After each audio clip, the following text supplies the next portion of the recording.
What's going on, people? Welcome to Throwdown Your Questions, episode 52. I'm your host, Tony Polanco, and today I'm joined by Chris Seeley, Hey, what's up, everyone?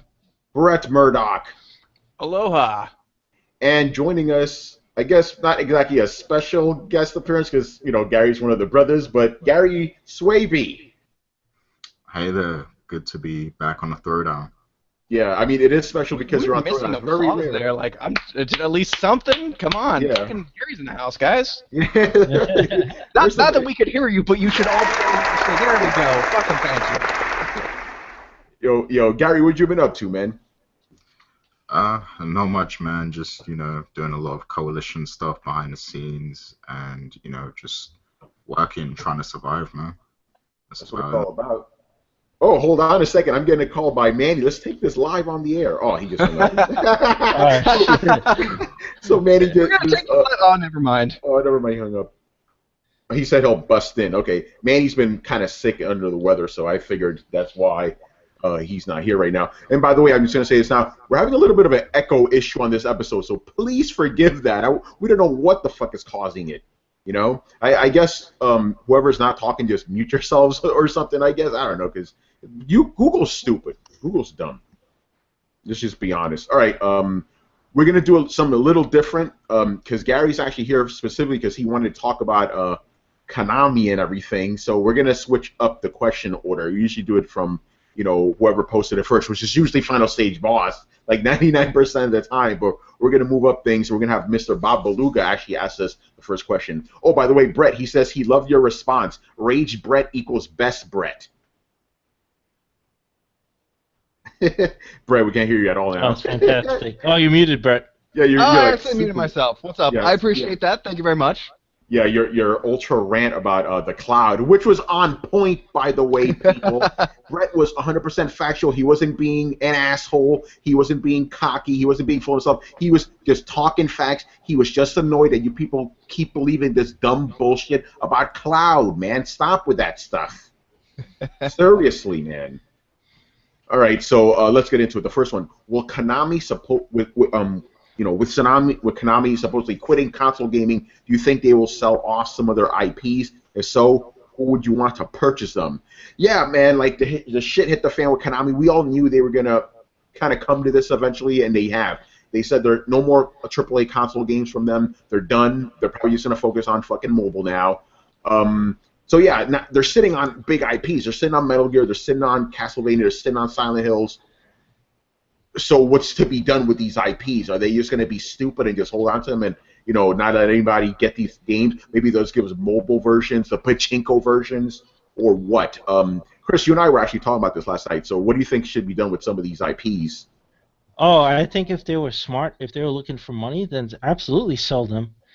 Get people at the bidding table, do an auction like THQ.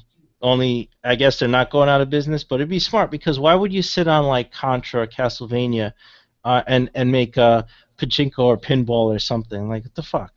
Or a mobile game. Like, what kind of experience can you make with those games if you are jumping off console and presumably you're not going to make a PC game, you're just going to make mobile games, you're just going to make cheesy arcade games, which is kind of embarrassing considering the legacy. And a lot of people are like, oh, other people have gone mobile. Yeah, but they don't have a long legacy. They don't have a 30-plus year history like Konami.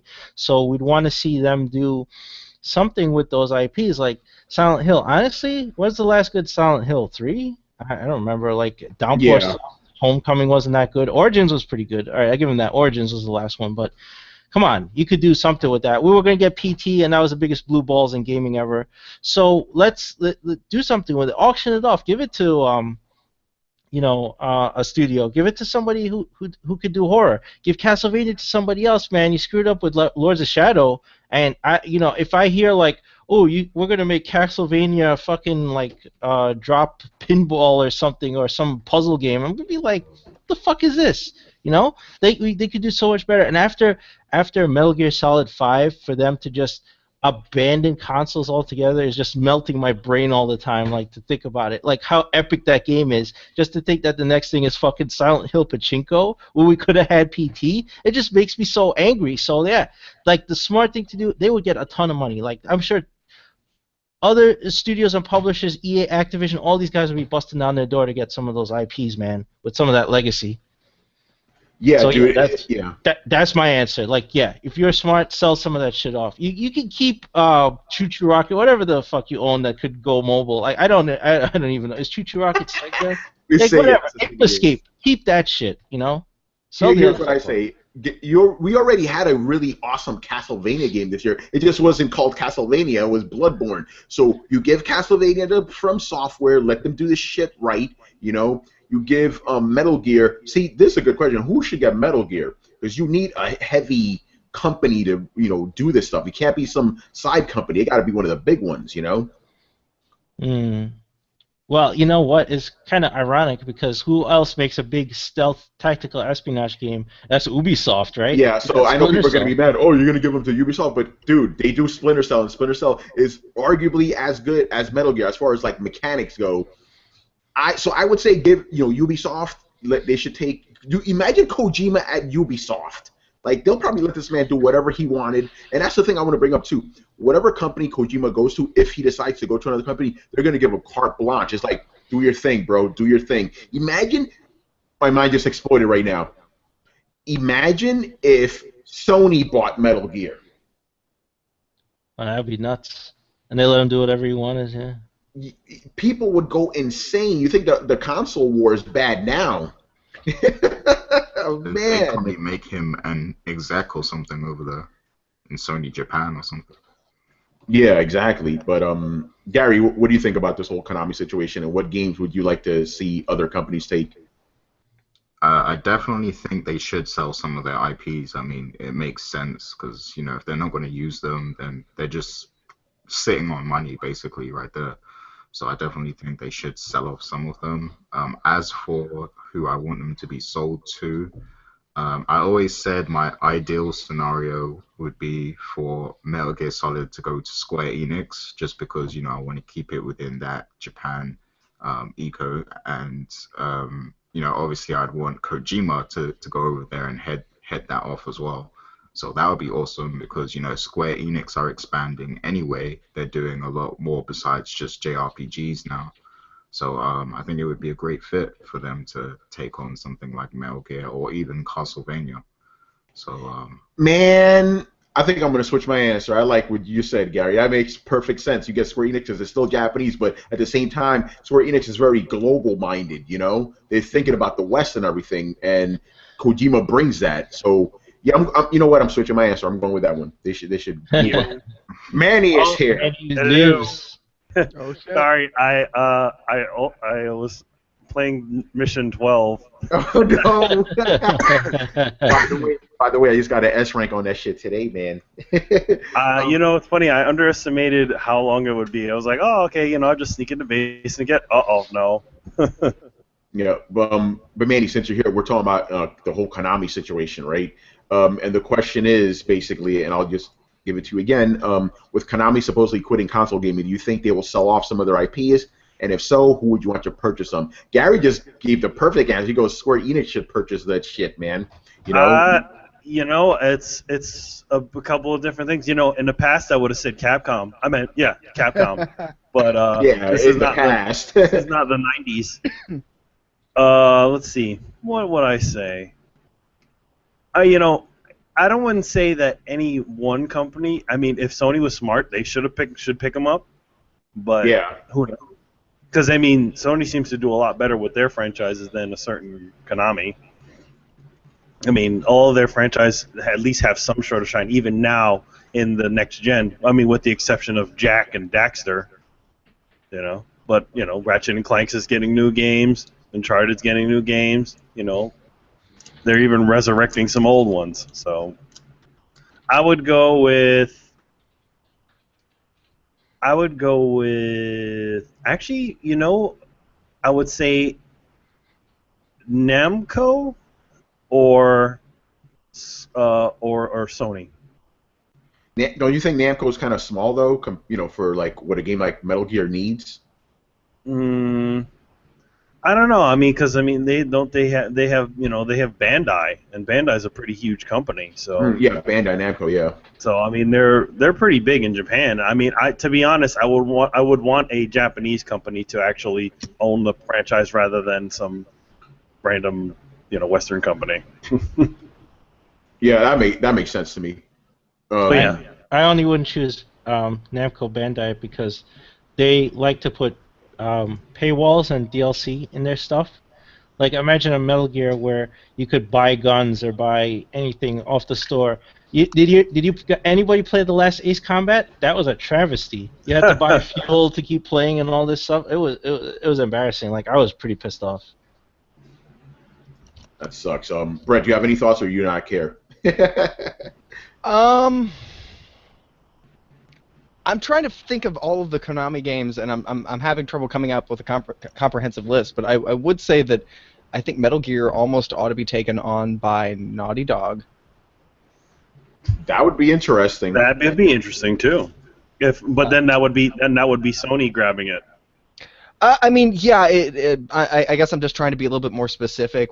I'm thinking based on The Last of Us that they have the ability to do a good stealth game, that they have the production value to continue. Because if we're talking Konami as a thinly veiled reference to what's going to happen to Metal Gear now, like I feel like Naughty Dog would be the best people to do a Metal Gear game because not being a fan of the Metal Gear franchise lately, I loved Solid, but I know enough about it to tell you this. It's a solid game with good gameplay. It's very polished. Its production value is very high, and no other company is not many companies would be able to fill those shoes because they would cut corners. And Naughty Dog polishes their games to a mirrored fucking shine, and I think that's going to be one of the things. Like, you're not going to be able to have a Metal Gear Solid that's not built incredibly well and have a fan base that's still happy. Does that make sense? Yeah, it makes perfect sense because that's why I'm saying, if the company that takes them needs to be a company that's willing to put in.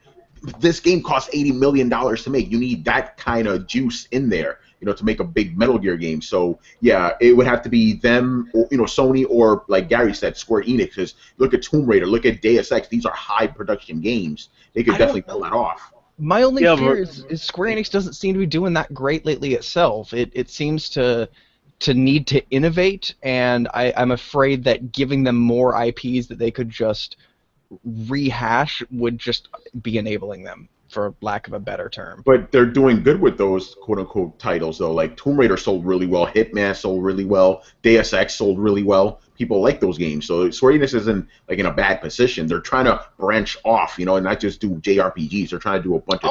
I'm not saying they're in a bad position. No. That's not what I mean at all. I just don't know if they're in the power situation to take on a series of new franchises that could or could not be struggling. Like, I don't know if they could take on all of Konami's library because I don't know if they'd be able to manage it. And that's just maybe that's taking a ethereal question and placing it or grounding it too far in reality. But no, I don't think that they have the manpower, the studio power to be able to take on a whole bunch more. I feel like Square Enix is running at their limits right now, and they're really hitting their stride. So. Gary, go ahead, man. I was going to say I don't think they should take on all the library, just maybe Metal Gear and Castlevania, and I feel like that would be the thing that kind of makes them go to the next level in terms of the publisher library that they have, and also Deus Ex has a lot of stealth elements as well, so they already know a thing or two about creating a stealth experience like that, I think. Yeah, I'm talking about splitting it. Yeah, if we're talking about splitting it up, I retract my answer. I just need to jump in real quick. You're right. When I played Deus Ex, I was like, hey, this is Metal Gear. But yeah, Brett, jumping on what you said, yeah, if we're gonna talk about a company taking some franchises, then yeah, Square Enix should definitely take Metal Gear and Castlevania. Now, if we're talking about taking all of Konami's shit, all of it, then you would need Sony. Sony could handle that, or even Microsoft. They could. Microsoft has a shit ton of money. So if EA could do it, but none of us want to see that happen. Yeah, EA or Activision could do it too. If we're talking about the entirety of Konami, you need heavy hitters on those levels. You know, if we're talking about individual franchises, then you can have Square Enix or. But the thing is, you can't say Naughty Dog. Naughty Dog is Sony. You know. Well, and that's why I said, like, when I was my original answer was more along the lines of I would like Sony to take on Konami's projects, but I'd like to see specifically them turf out Metal Gear to Naughty Dog. I'll tell you one thing: if Naughty Dog ever did a Metal Gear game, the story would be very comprehensible by people. You know. Yeah, it wouldn't. I think that the only thing I would be worried about is if it doesn't retain that kind of weird Japaneseness. Oh yeah, that'd be gone for sure. They make it serious. It would definitely be a lot more serious. But I mean, not many. I mean, I don't know very many franchises that have kind of been Japanese. And then, oh, well, I guess Bionic Commando. Yeah, and we saw how that turned out. Yeah.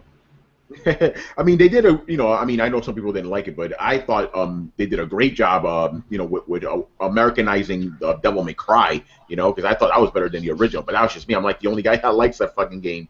Yeah. But yeah, Konami, man, yeah, like obviously they're gonna keep going because they have their pachinko machines and all that bullshit. Well, that's where they actually get their real money. The thing about Konami is that video games is in Japan.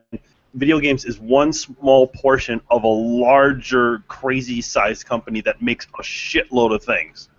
Yeah, like they make cards and stuff. They make pachinko games. They're like bathhouses that are Konami bathhouses. They do music, like in other words, they produce music. If you look at any sort of like albums, like there's Konami Music. There's also there's all these different branches, and video games is only one small branch of a larger amount company. And so they're Japanese Disney. Yeah, they're even more than. Well, Tatsunoko would be Japanese Disney, but yeah, I know what you're saying. No, but I mean, it's not even like Disney. It's like there are not very many companies in the United States that exist that hit so many things. The only ones that you can ever think of that we know of are like Honda and like Mitsubishi, where they're like making TVs as well as cars. That's the level that they're at over there.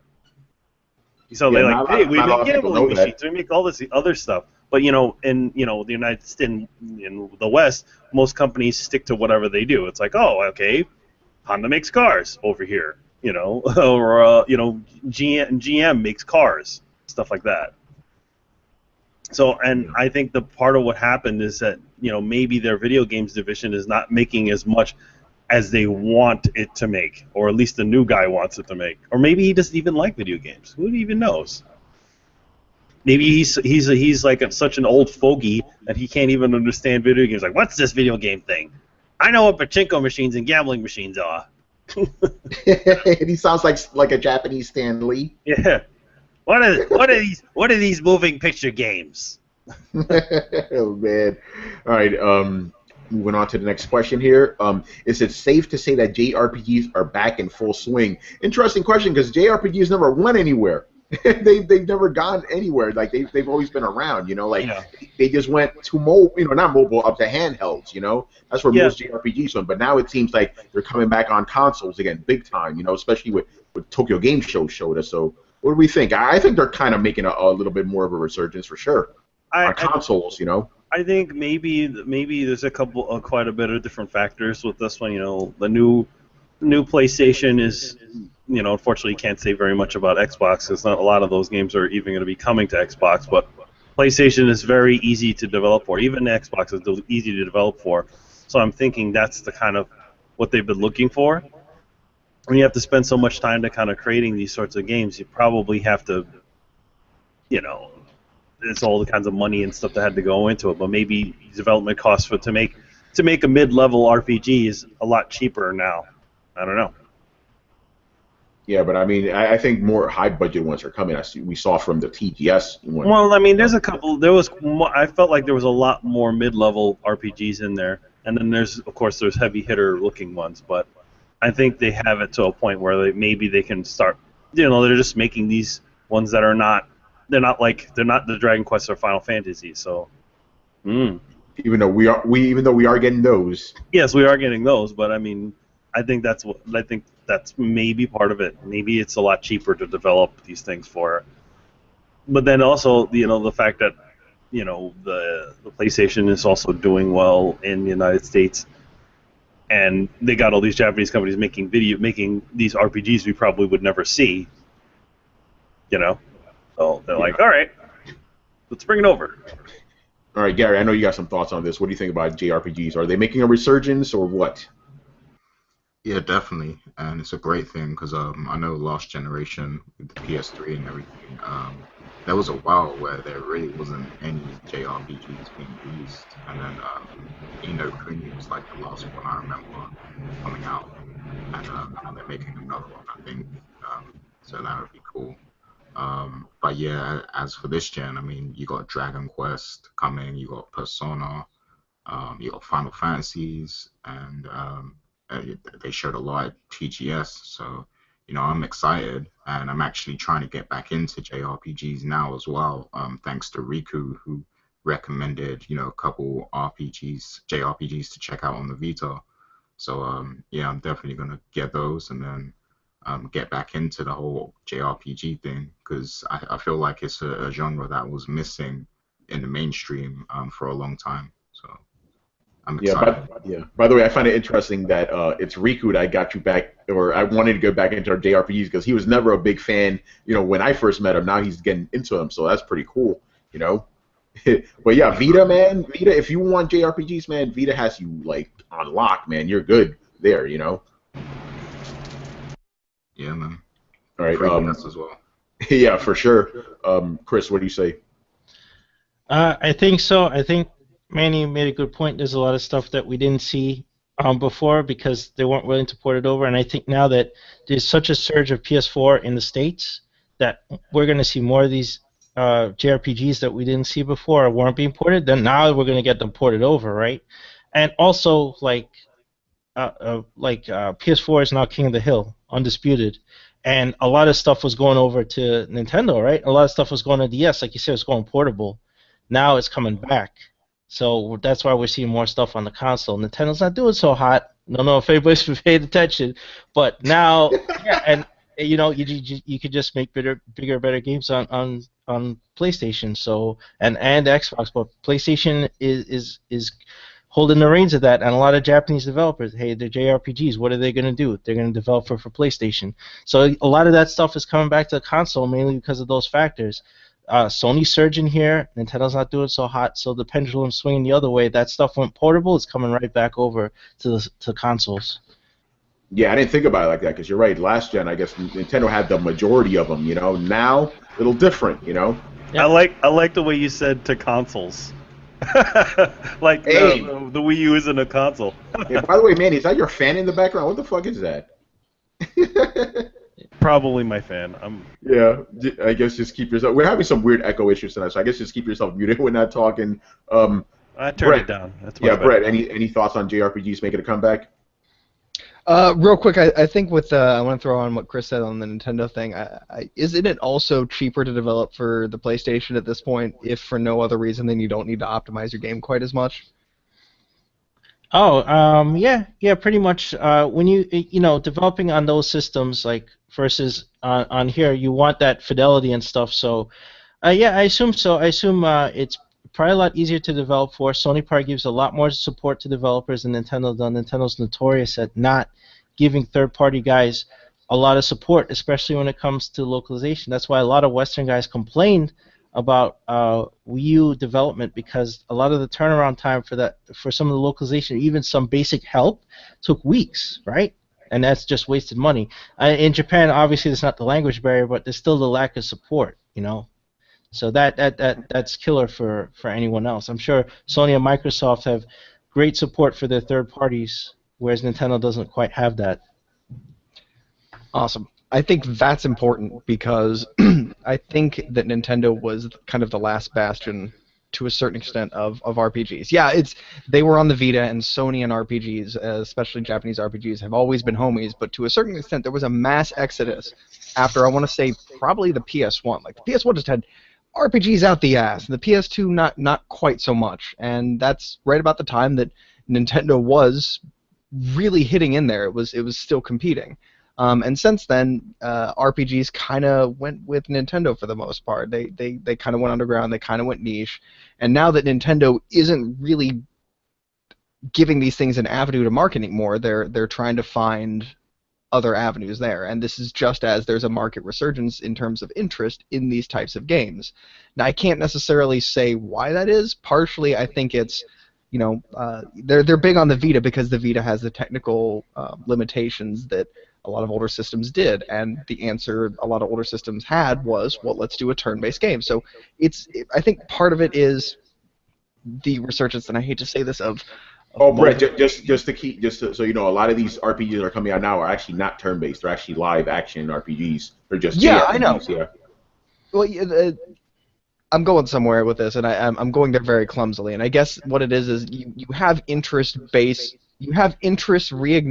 based upon the environment. Mobile gaming is big now, which lets a lot of people kind of get their feet wet on these kinds of games, and it leads to a love of it, et cetera, et cetera. And you see more games like this hitting market. I gotcha. Yeah, because that was the next question I was going to ask. I'm like, why are JRPGs getting big all of a sudden? Because people are like hungry for them. So you think it's them playing the little shitty mobile versions, and now they want the big boy version? Is that what it is? I think it's the same phenomenon that we had. We played turn-based RPGs because the system, there was a hardware limitation, and that's how they got around it. So we played these games, and we got a taste for them, and then we kind of naturally evolved. And I think that for a while there, as games kind of moved beyond the limitations of needing turn-based, it fell back on the wayside. And now, yeah, because you have a lot of mobile games kind of catching up to the point where the systems used to be now, you're seeing a lot of mobile games that are turn-based RPGs, which get people involved and get people, a taste of what an RPG can be, and that leads them to be like, well, okay, well, I want something like this, but I want it on the PS4 now. And so you're seeing kind of that interest. The same phenomenon that got us interested is repeating itself, but with MOBA games as opposed to the limited hardware that we had for consoles in the beginning. Yeah, and not to go back into this again because we talked about this before. Remember, it wasn't a hardware limitation. I made games turn-based. They were just based on Dungeons and Dragons, the original shit, which was turn-based. That's the reason games continue to be turn-based, because they're just going off that same old mechanic. You know, that's what people are used to, basically. But some people don't like that, so they like, okay, give you live action ones. But it was never like a hard. You had hack and slash games in the past. It was not like a limitation thing. It was just, hey, these are based on Dungeons and Dragons. That's turn-based. Well, it's a chicken and egg thing. Like, you can't tell me that they weren't able to do more cinematic games like the summons in Final Fantasy VII because the rest of the system or the rest of the game it wasn't that taxing on the system. It's the same argument we give against Forza. You're not rendering a whole open world, so you can go absolutely fucking crazy on the cinematics on your summons. Yeah, but I don't think it was like, hey, we want to have a game with really crazy summons. Let's make it turn-based. I think it's like, hey, turn-based doesn't take up that much space. We could have crazy summons. I think it was more like that. No, but that's important because a lot of the characteristics or keynotes of these RPGs that even they're like Final Fantasy for instance, grand sweeping vistas, a flair for the overdramatic, over embellishing fucking everything, having people jump out, like swing their sword around. Yeah, it's a very Japanese thing, but there's a whole lot of fucking showing off in any Final Fantasy game that's quite frankly unnecessary. And that grew out of the fact that, like, well, we have all this extra system power, let's make them fucking swing around, let's make the camera whip around and Bahamut tear out of the ground and everything like that. Like, it's like I said, it's a chicken and the egg thing, but it's a lot of what we know as RPGs were born out of the idea of them being turn-based. Whether or not they were built that way, with the idea of being turn-based, or whether they were built that way because they were turn-based, I don't necessarily think it matters that much. I think it actually does matter, because people are like, oh, there's hardware limitations. Like, no, it wasn't. That's Dungeons and Dragons. We'll have a whole podcast about this one day. We almost did before. We almost did, and I had to stop it because we had other shit to answer. But just like I'm going to do it now, we maybe should do that. That'll be a good idea. All right, last question from Mr. Bob Beluga here. Have any of you played Ni No Kuni? When Level 5 finally shows their PS4 exclusive, would you be happy with Ni No Kuni 2, or would you want a new IP? To answer the first part, yes, I have played Ni No Kuni, and it was fantastic. I love that game. Gary, I know you played that shit. Oh yeah, I love that game. I never actually got to beat it, man, because there was so many other things to play. but I did get pretty far into it, and I loved the game. That's one game I wish they would make a remaster for the PS4, because I would love to revisit that game. And I already thought they were making the second one, but I don't know, maybe that's misinformation on my part. But I would love if they did continue it, because it was one of the great JRPGs that came at the tail end of the last generation. So I definitely think they should continue with that. And I loved the art style and everything. I'm forgetting the company that did a lot of the visual work and stuff, but yeah, with studio. I mean, Miyazaki's company. yeah. Ghibli, Studio Ghibli. Studio Ghibli. Sorry, I was muted. Damn you, Tony. Yeah, yeah, Studio Ghibli, man. They did the art design, and it looked like a fucking studio. Not only did it look like a Studio Ghibli movie, even the story was a very Studio Ghibli-like story. A kid from our regular world, he goes into this magical, mystical era and stuff. I'm like, okay, this is very, very Studio Ghibli-like. So yeah, Gary, you and I always joke about how you and I are like gaming brothers. Again, that's my answer right there. Yes, give me 2 right now, man. Give me that shit, please. I love Ni No Kuni. I want to play another one. So, I mean, yes, I would like a new IP eventually, but give me Ni No Kuni right now. On PS4, oh, man, could you imagine that shit? Like, like you won't even tell that it's like a cartoon or a video game. It's like, what is it? I don't know. Give me that shit, please. Going back to the turn-based thing, I mean, wasn't that kind of turn-based? Kind of. It was like live action and turn-based at the same time. Like you had to, there was cooldown and shit, but you could still run around the field or whatever. The only complaint I had was, and I hate to say this, but it was the frame rate that kind of fucked me up, because the main game would be 60 frames a second. PS3 game, 60 frames a second, people. And then the cinemas would be like, 30 frames or 24 frames, like a cartoon. I'm like, just keep the whole shit at 24 frames so it looks like a cartoon, please. Or keep it all 60, whatever. But they're not going to do a whole animated thing at 60 frames. That'd be ridiculous, Or, actually, I just thought about it. With the PS4, they could probably just do the entire game in engine, couldn't they? Like, they don't even have to have, like, animated cinemas in it. Oh, don't you get rid of the hand-drawn animated No, cinemas? Brett, I'm just asking the question. I'm not saying they get rid of them, because I love that animated shit, man. Honestly, me. I loved the art style, but I felt like it was 2 degrees from perfect. Like, you know what I mean? Like, they could now make it look exactly like a hand-drawn anime, exactly like a Miyazaki movie. All right, like, I'm going to ask you this, Brett, and Manny, too, because you guys know about animation. You know how, basically, if you have something animated in CG, it's always going to look the same no matter what, right? But with a hand-drawn thing, you draw sequential sequences, right? But every drawing is slightly different than the last, right? How do you capture that in actual, like, with CG and shit? How do you have that? It has to be within the skeleton of the CG model. Mhm. So like the model has to have the ability to kind of perform these kind of distortions of stuff. Like if you looked at a film called Hotel Transylvania, they say that a lot of people say that one is the most like almost feeling traditional CG animation, because the characters kind of squish and pull and do all kinds of other things. So I think it all really has to do with the studio that's actually animating it. Like if you look at a game like Guilty Gear Xrd, right? That game is all there is no keyframes that smooth everything out in that one.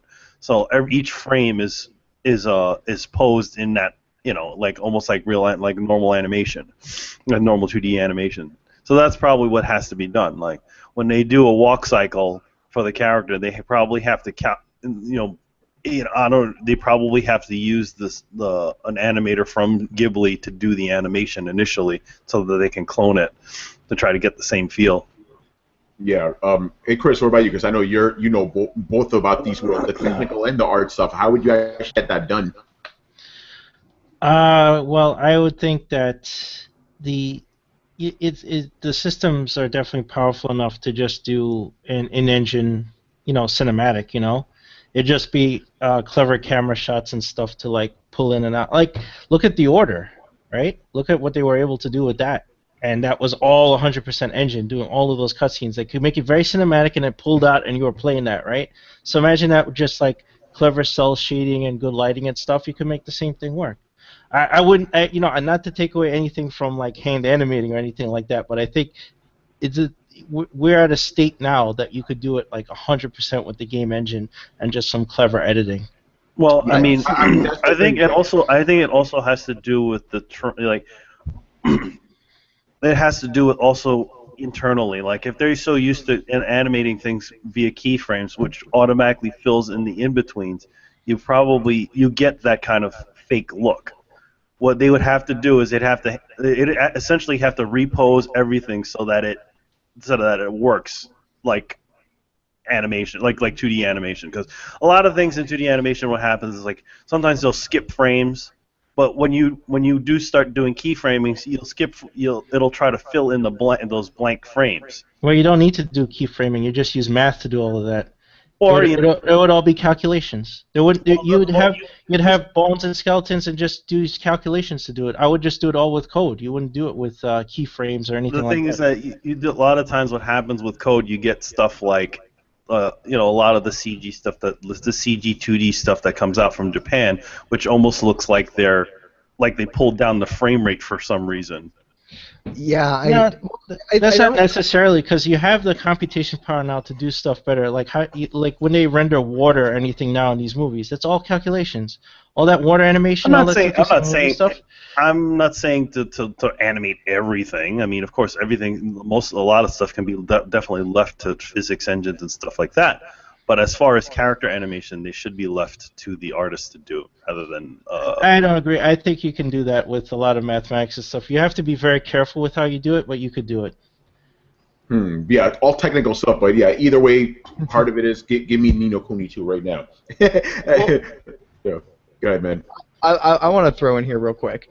One, I agree with Manny on the skeletal distortion, but the one thing I would say is that most of these turn-based games are based off of anime, and doesn't anime, out of all of the styles, have the least skeletal distortion? Like, I know if you were doing definitely, but like, that can be really hard to do, like a Disney video game that looks like Disney animation, because that's such fluid animation. There is a lot of skeletal movement, a lot of foreshortening, a lot of kind of squishing and extending, and it's very dynamic movement.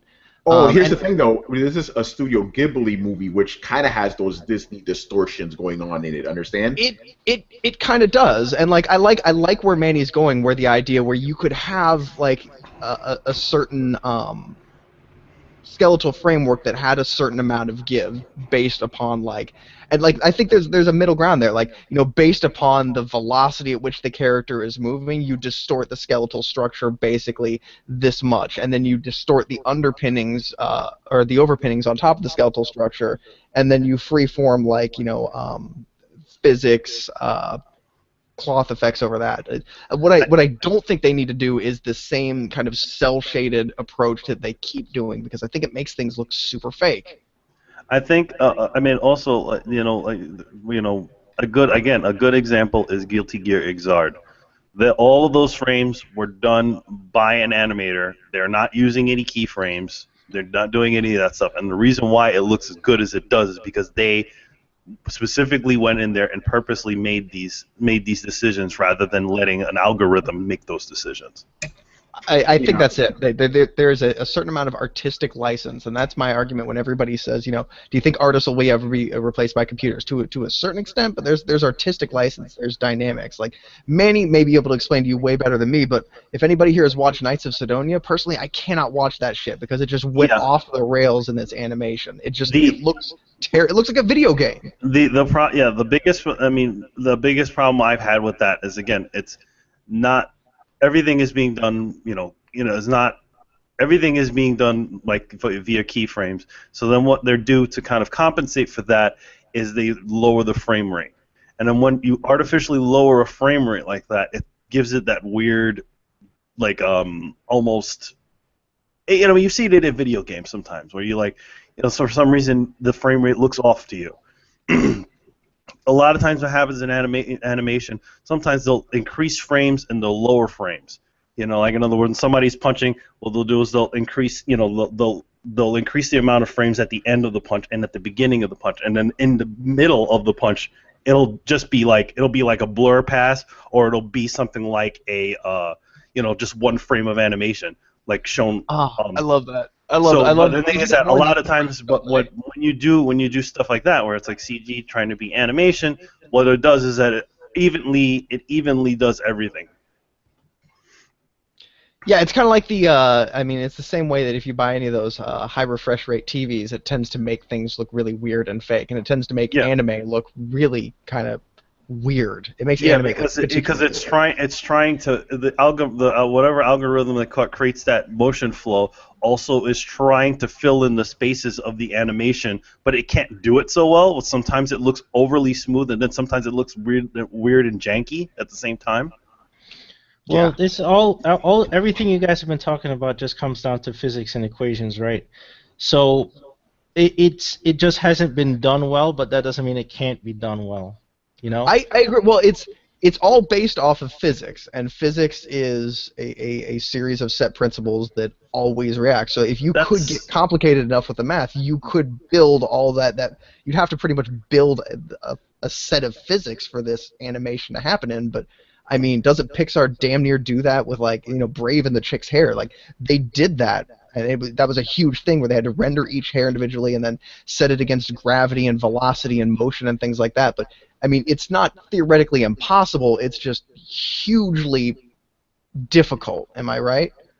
Yeah, there's a lot of calculations involved. There's a lot of stuff. If you are going to render each hair, that's something like beyond the capacity of like a console to do. You're not going to sit there and render all these details, right? Because you'll just fry your system trying to. That's why they have farms to render all that shit. Uh-oh. You want to get They do it with the power of the cloud. Oh. Yeah.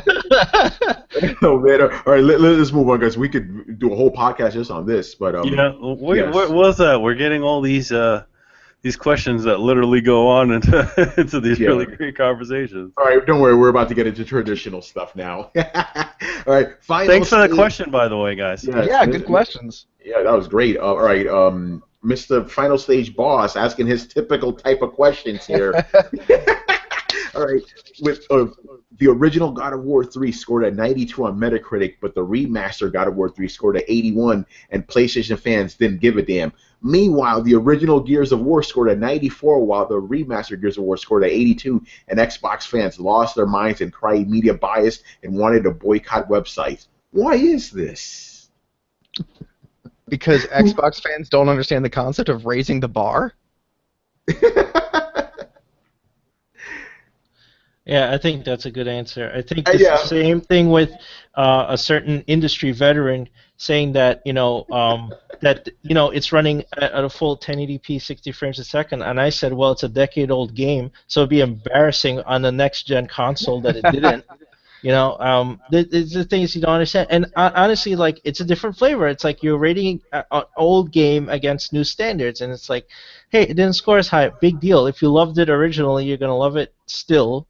And somebody new picking it up, taste change, things change. Like, I mean, the math checks out, doesn't it? I mean, like, we build on the backs of giants. Like, that's how the human course of technology proceeds, right? So if you are, and keep in mind, the systems on which these games were played on were more limited systems. So if you're telling me you have a more limited system, right, and that can't process, or it can't do all the new fancy bells and whistles that game itself inspired and then everybody copied. For instance, dual triggers, right? Halo was the first thing to use dual triggers, right? It doesn't mean I'm going to give that game a 99 out of fucking 100 the way that I did when I first played it, because when I first played it, dual triggers was, or dual sticks was like, it blew your mind. But then every single game used dual triggers, and it's no longer a mind-blowing thing. So no, it doesn't get a free pass on that when judged by today's standards.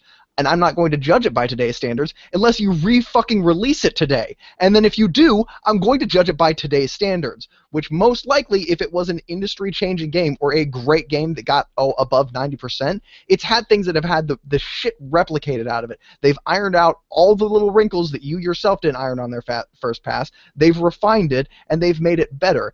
And to say that same thing on a limited system, that we have not progressed beyond that in the decade, half a decade, whatever, since it was made, if it got the same score today that it did 10 years ago, we're all clearly doing something wrong because we haven't fucking learned how to make better video games in 10 goddamn years. It's all the math checks out. How is this a confusing thing to people? Yeah, so are you trying to say that PlayStation fans understand this better than Xbox fans? Honestly, I can't tell you exactly why, other than like Xbox fans are fucking touchy. They are touchy, and I would imagine it's somewhere. If from their point of view, it sounds like them saying like, "Oh, well, this game that's a staple and a selling point and an arguing point in almost every conversation that you guys want to have isn't as good as it used to be." It's kind of eroding their point, and naturally the point.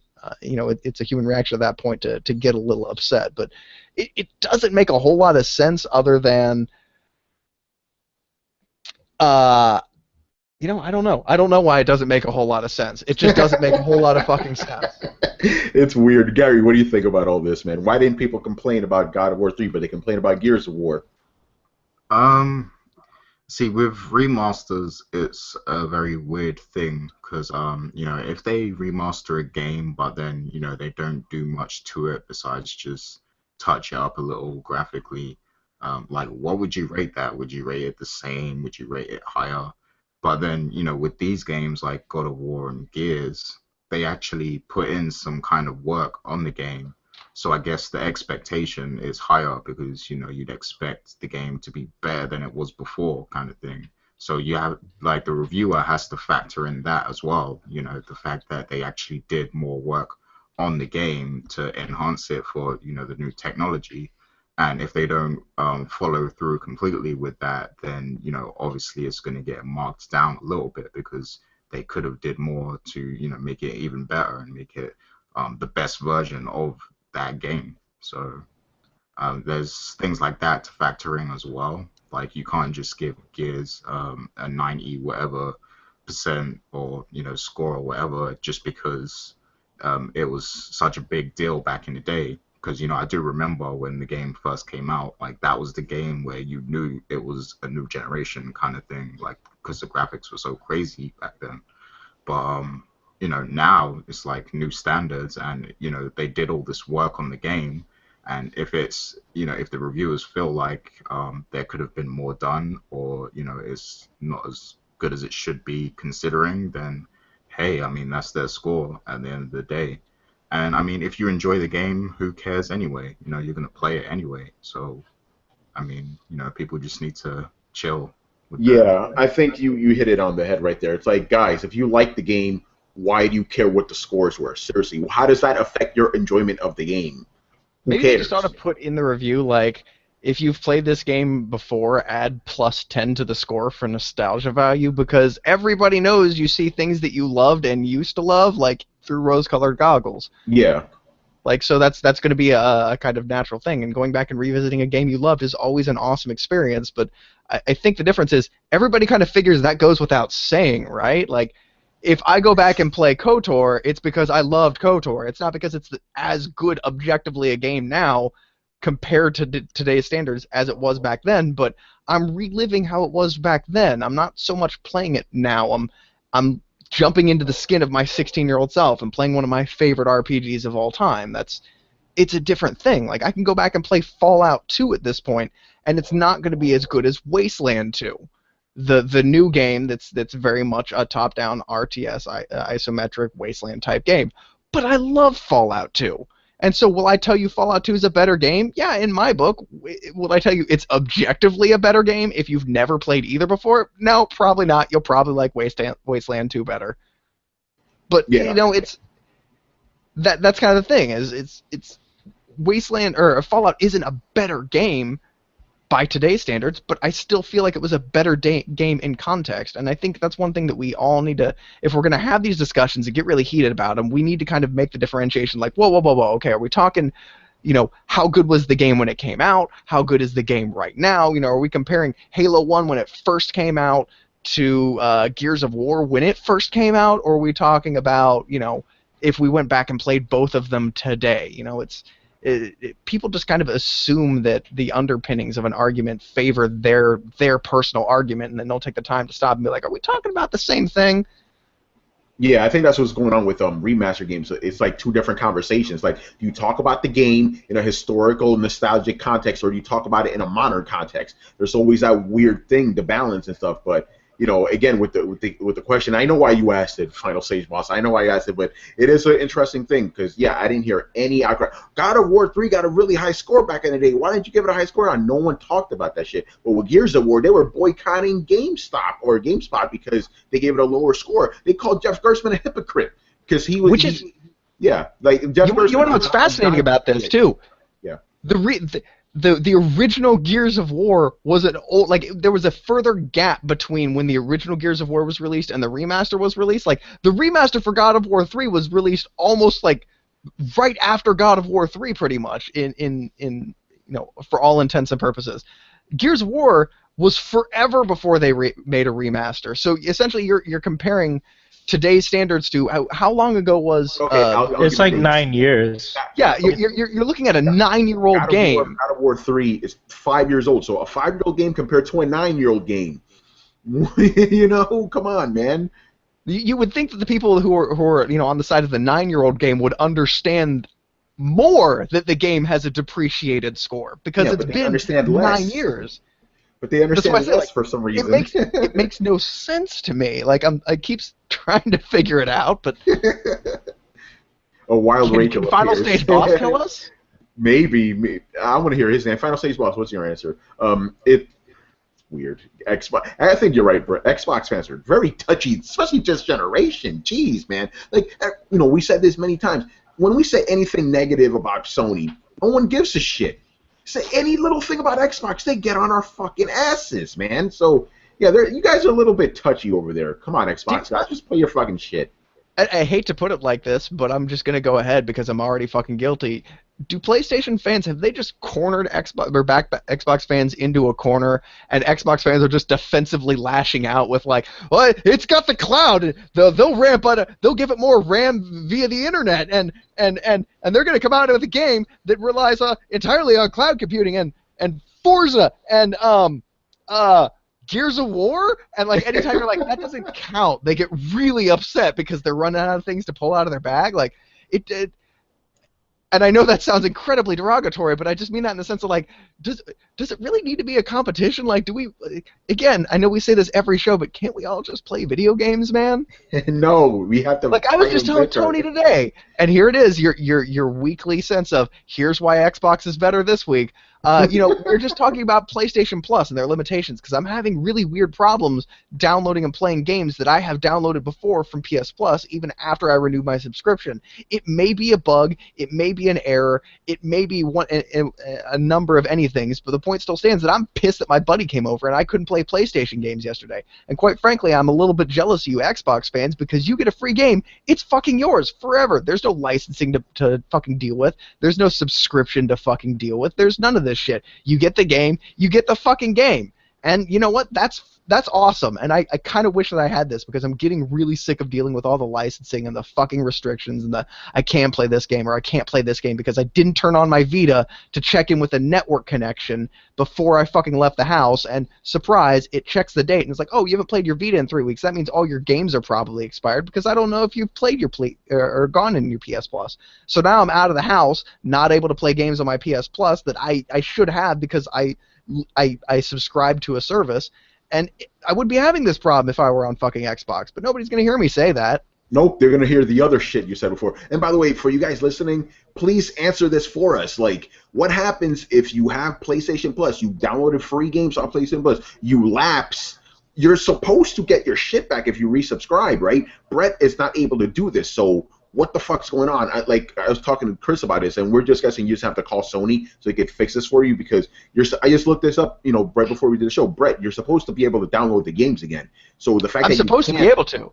Yes, you're supposed to be able to. So the fact you can't is an issue that they need to fix. Yeah, right? Sony support needs to fix that. PlayStation support.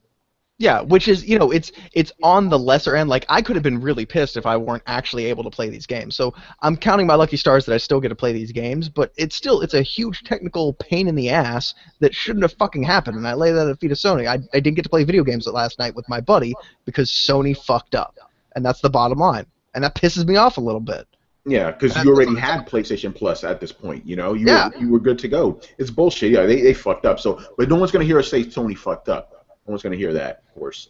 All right. Next question here. With the news of Microsoft only selling 54,000 Xbox One consoles, again, 54,000 since launch. Why do they even bother with Japan?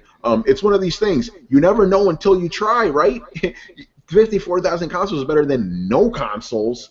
So I'm guessing it's one of those things like, hey, listen, let's just give it a shot, even though Xbox, I was about to say Xbox One, the original Xbox, it didn't sell well in Japan. Xbox 360 didn't sell well in Japan. Surprisingly, Xbox One is not selling in Japan. You see a pattern. But at the same time, as a business, you can't just be like, nope, we're just going to forsake this entire region. They can't do that. They have to keep trying. Some people are That would look really bad if they just look were bad. not selling it. They would look like they're closing up shop, and investors would take that as a sign to up and run. So for a big part, it's saving face. But on the practical end of it, not to be the naysayer, but let's project 5 years into the future. How many game companies do you think Japan is going to have? Let's project 10 years into the future. Shit, man. How many game companies do you think Japan is going to have? All Xbox really has to do is outlast Nintendo, and as they have pretty good foreign support, Nintendo doesn't. That seems like it's a likely thing to happen. I hate to be like the guy that's coming out and be like, Nintendo's going to die and Microsoft is going to take their place, but fuck it, there you go. Yeah, man. But, yeah, I mean, again, they can't just stop. But, yeah, I mean, on a practical standpoint, you see it, you read it, like, why the fuck do you even bother Microsoft? Because they're not making any headway there. But, again, as a company, it would just look bad. What do you guys think about this? Gary, what do you say, man? Yeah, at the moment it's terrible. You know, you look at the numbers and you're like, oh, like really, what's the point? I don't know how well they're doing in China, but I know they had a big launch over there, and I think they're trying to make some moves over there, which would be good if they could get that market. But you know, as far as Japan, it's like it seems like a lost cause. But I did see TGS, they're actually trying to get some JRPGs on the system. So I don't know if that's going to help them or not. I think they're new IPs, so you know people might just not bother at all, even trying them out. But it's good that they're actually trying. You know, they get an A for effort in this case. You know? Exactly, man. That's what I say. Hey, you got to try. You have to try. You know, you're not going to get anywhere if you don't try. Chris, Manny, what do you say?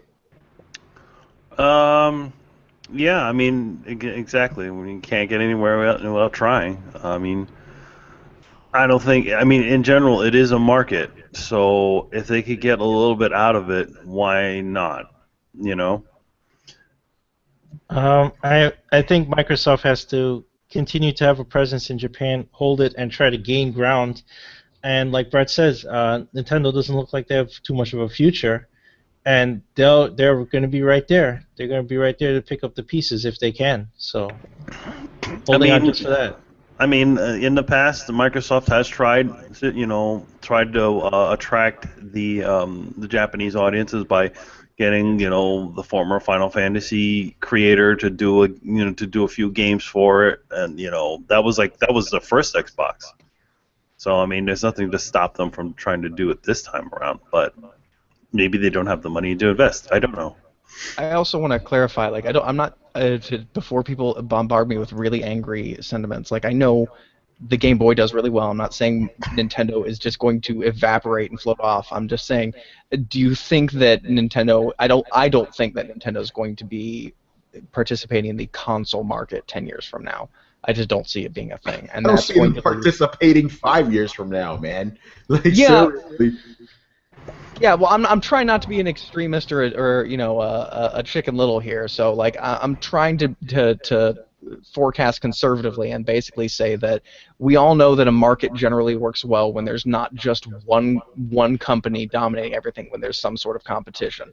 And that generally tends to be the ways that one of the ways that the market tries to even itself out. When one company gets too big, they get audacious, they get cocky, and then another company comes in and steals part of their business revenue, and then it ends up a fight between the two of them. Usually there's number one and number two, and those points are pretty stationary, but my point still stands that it's very rarely just one company doing everything without a second option. And I don't think that second option 10 years from now is going to be Nintendo. And that means all Microsoft has to do is hold on, and they're going to open up a viable business market in Japan. And then all they have to do is perform well, and they'll gain leverage and compete adequately with it, which is good on Microsoft if they just play their cards right. Hey Brett, I just want to point out, it's only Chicken Little if you're grounded in the town where the sky's falling. If you're shouting from PC land like, "Hey guys, it doesn't look too good over there. The boat's on fire and you guys are sinking. You might want to get off the boat." And no, you're fine. You can tell them, "Hey, the boat's sinking." Whatever. We're all grounded somewhere. Sony, PC, Microsoft, whatever. We're fine over here on our islands. On our boats are fine. We're sailing just fine. The Nintendo boat, you might want to jump ship. Yeah, or at least bring your cargo over to another ship. All right, moving on here. The last question from Mr. Final Stage Boss. Have you ever bought a game and hated it so much that you returned it or traded it in the same day you bought it? If so, what game? I've never had one. I never had one that I did it the same day. I always did it the next morning. Let's see if I remember the name. The Getaway. I returned that shit right away. It was terrible. And fucking Stuntman, I think it was called Stunt Driver or whatever. That shit sucked. And both of those games I bought after GTA 3. I think GTA 3, left me with such an impression that no game could, meet it. So I'm like, this is trash. Get rid of this shit. And I don't sell my games. I keep my shit. So for me to sell a game back, that lets you know that this game is fucking bad. That sucked. It was definitely within a 24-hour range. I resold those things. Fuck those games. Terrible. All right, Gary, get in here, man. You ever had this happen to you before? It was hard for me to think of one, but I do remember because I'm a big fan of the Harry Potter books, and I kind of hate the movies because they don't have the same kind of dark theme as the books do. And I remember I actually tried one of the games. It was Order of Phoenix, and I didn't like it at all. It kind of is basically like it mimicked the movie kind of thing, and I really didn't like the movies at all. So I ended up not liking the game. I don't think I returned it right away, but I did sell it eventually. But after I played it initially, I never played it again. So that's the only thing that comes to mind for me personally. All right, Manny, what about you? Because you're another guy that barely sells your games. Yeah, so. I rarely sell my games, but the game that I sold, and I forced myself to play it because I bought it, Castlevania Lord of Shadow. Sold that shit. I rushed through that game. I got as many things as I could, but man, I couldn't tell you it was the worst playing experience ever. And I only bought that game because I was like, oh, this is Castlevania. I guess it's, I want to see what it's all about. And the thing is that you also look at all the reviews. The reviews are all raving reviews, and that game was just shit. I remember you actually sold that game after you lent it to me. You're like, let me lend it to you first, and then I'm going to sell this shit. And I played it. I'm like, Manny, this game is fucking trash. Like, I'm glad I didn't buy this. Castlevania Lords of Shadow and the sequel too were fucking terrible games. So yeah, those are definitely send them back to the company, please. Send them back to the factory. It's like, stop it. This is bad. There are some games that I sold back, kind of prematurely because I got a little frustrated, but then I bought them again eventually later on. Like Ghostbusters, the video game, I had some sort of fucking glitch that screwed my save over. And all my progress and all the shit that I did in the game was gone. And I was like, fuck this game, and I sold it back. Then I bought it back again. I'm like, okay, it's okay. I like you. Chris, what about you, man? Well, I got one purchase and one rental. The purchase was Batman Vengeance. Batman Vengeance had to be one of the most abominable comic book games I've ever played. I thought Batman Begins was bad, but no, Batman Vengeance is shit. Never play that game. I took it Damn. back the next fucking day to GameStop. And one game I got from GameFly that I returned, that I literally opened it, put it in the PS2, and I think it only took me 20 minutes to eject it and put it in the return envelope, was the second Spy Hunter game, the one with the rock in it. What a piece of garbage. That game was terrible.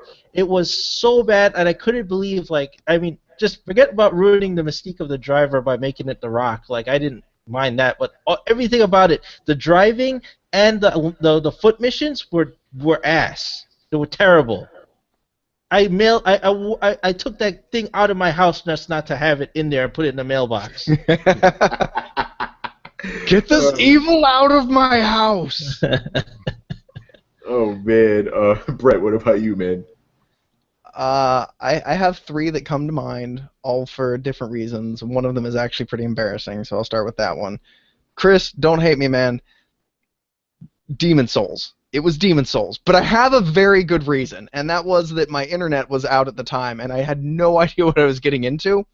So like I was like, oh, Demon Souls, kind of like a fantasy RPG, kind of like dark. I like that. I put it in, and like I kept finding like these signs, be like, keep an eye out for dead or blood stains or bodies or messages from other people, and I'd be like, cool, and then like a rock would just crush me immediately, and I kind of came to the conclusion, I was like, I don't think I can play this game without an internet connection, because I just don't think it's that kind of game. And so I returned it, and it's still, I haven't gone back and I've played it, and it is like one of the black parts on my gamer record. I need to go back and play Demon Souls, but I'm kind of holding out hope that they'll do a remaster, and I'll get a really experience for the first time without it being dated. We got a question about that later on. Just saying. But also, dude, I think it's dirt cheap when you get your PS Plus fix. I think you can get the game for like $4 or something. So you could buy it back for dirt cheap if you want it.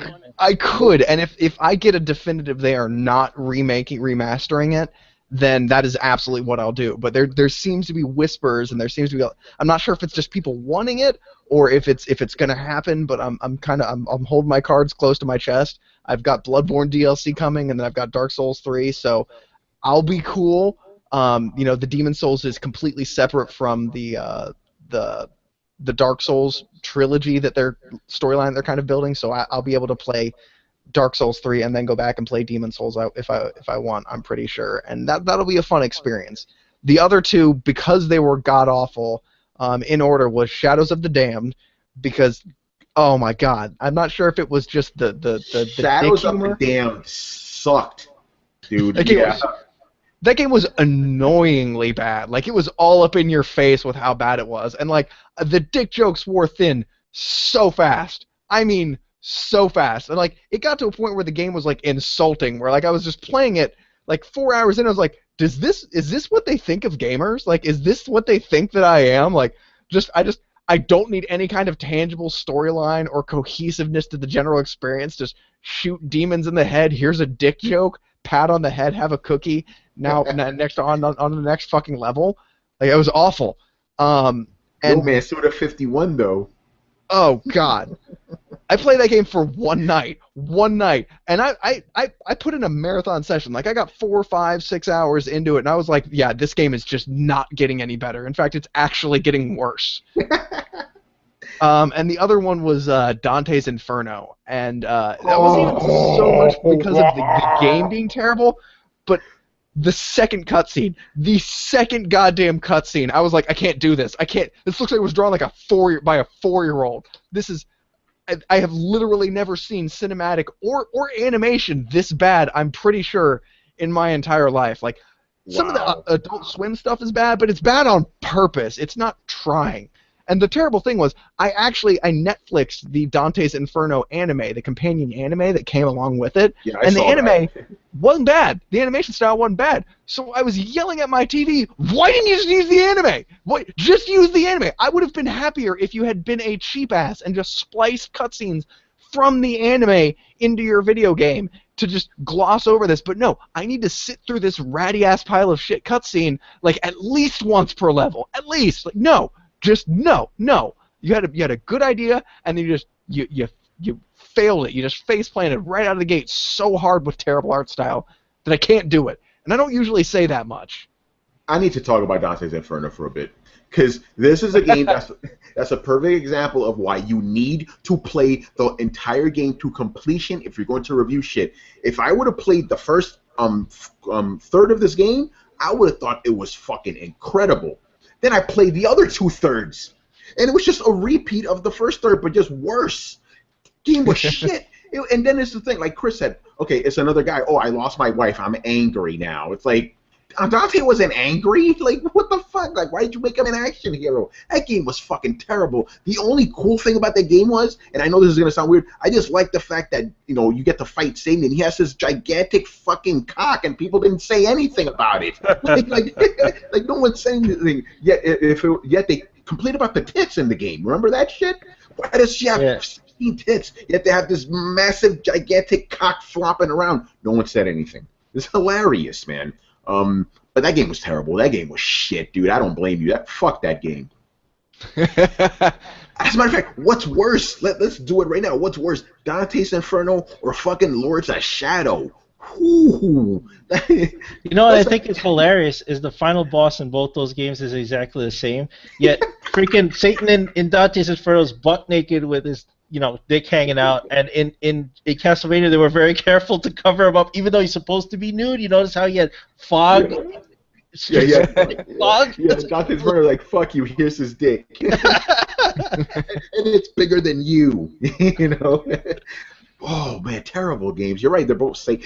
But see, here's the thing. With Dante's Inferno, at least, you knew that at the end Satan would be waiting for you. With Castlevania, I'm Satan. Like, Satan? Why is Satan the final boss? You never mentioned Satan throughout the entire game. Why is Satan the final boss? This makes no sense.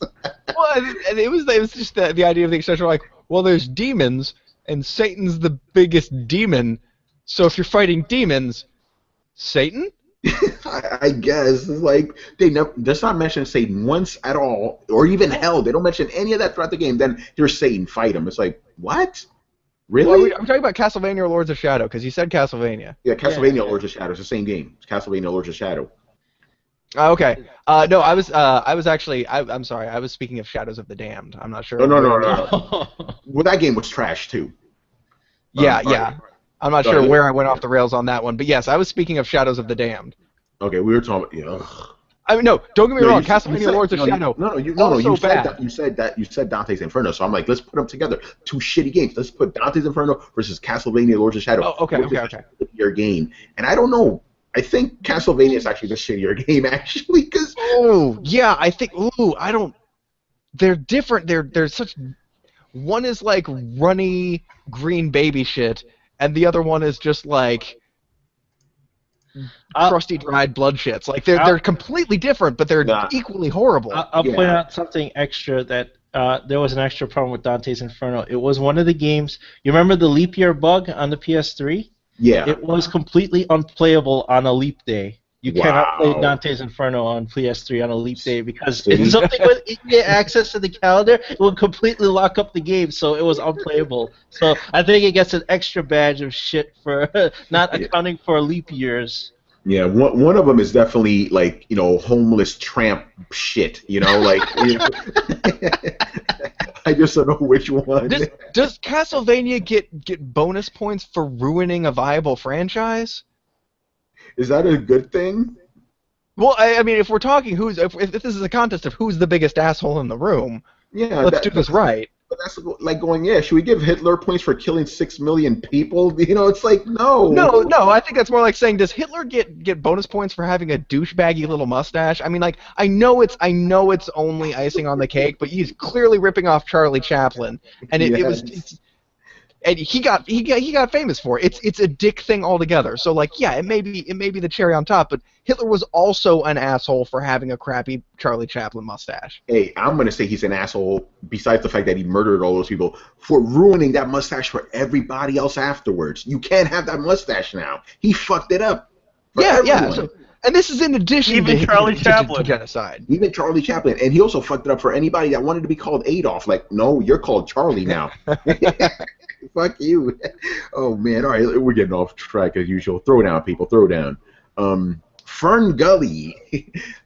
Tony, you were told by the quote-unquote industry veteran that Kinect would be heavily supported and games, new titles would be announced at E3. Where are they? I don't know. They're somebody's basement, I guess. Like, who knows where these Kinect games are? They're in somebody's house right now. I'm guessing. You know, I don't know The where. Kinect games are on PC. Yeah, let's just be real here. Everyone who had logic in their minds knew that there would be no Kinect games.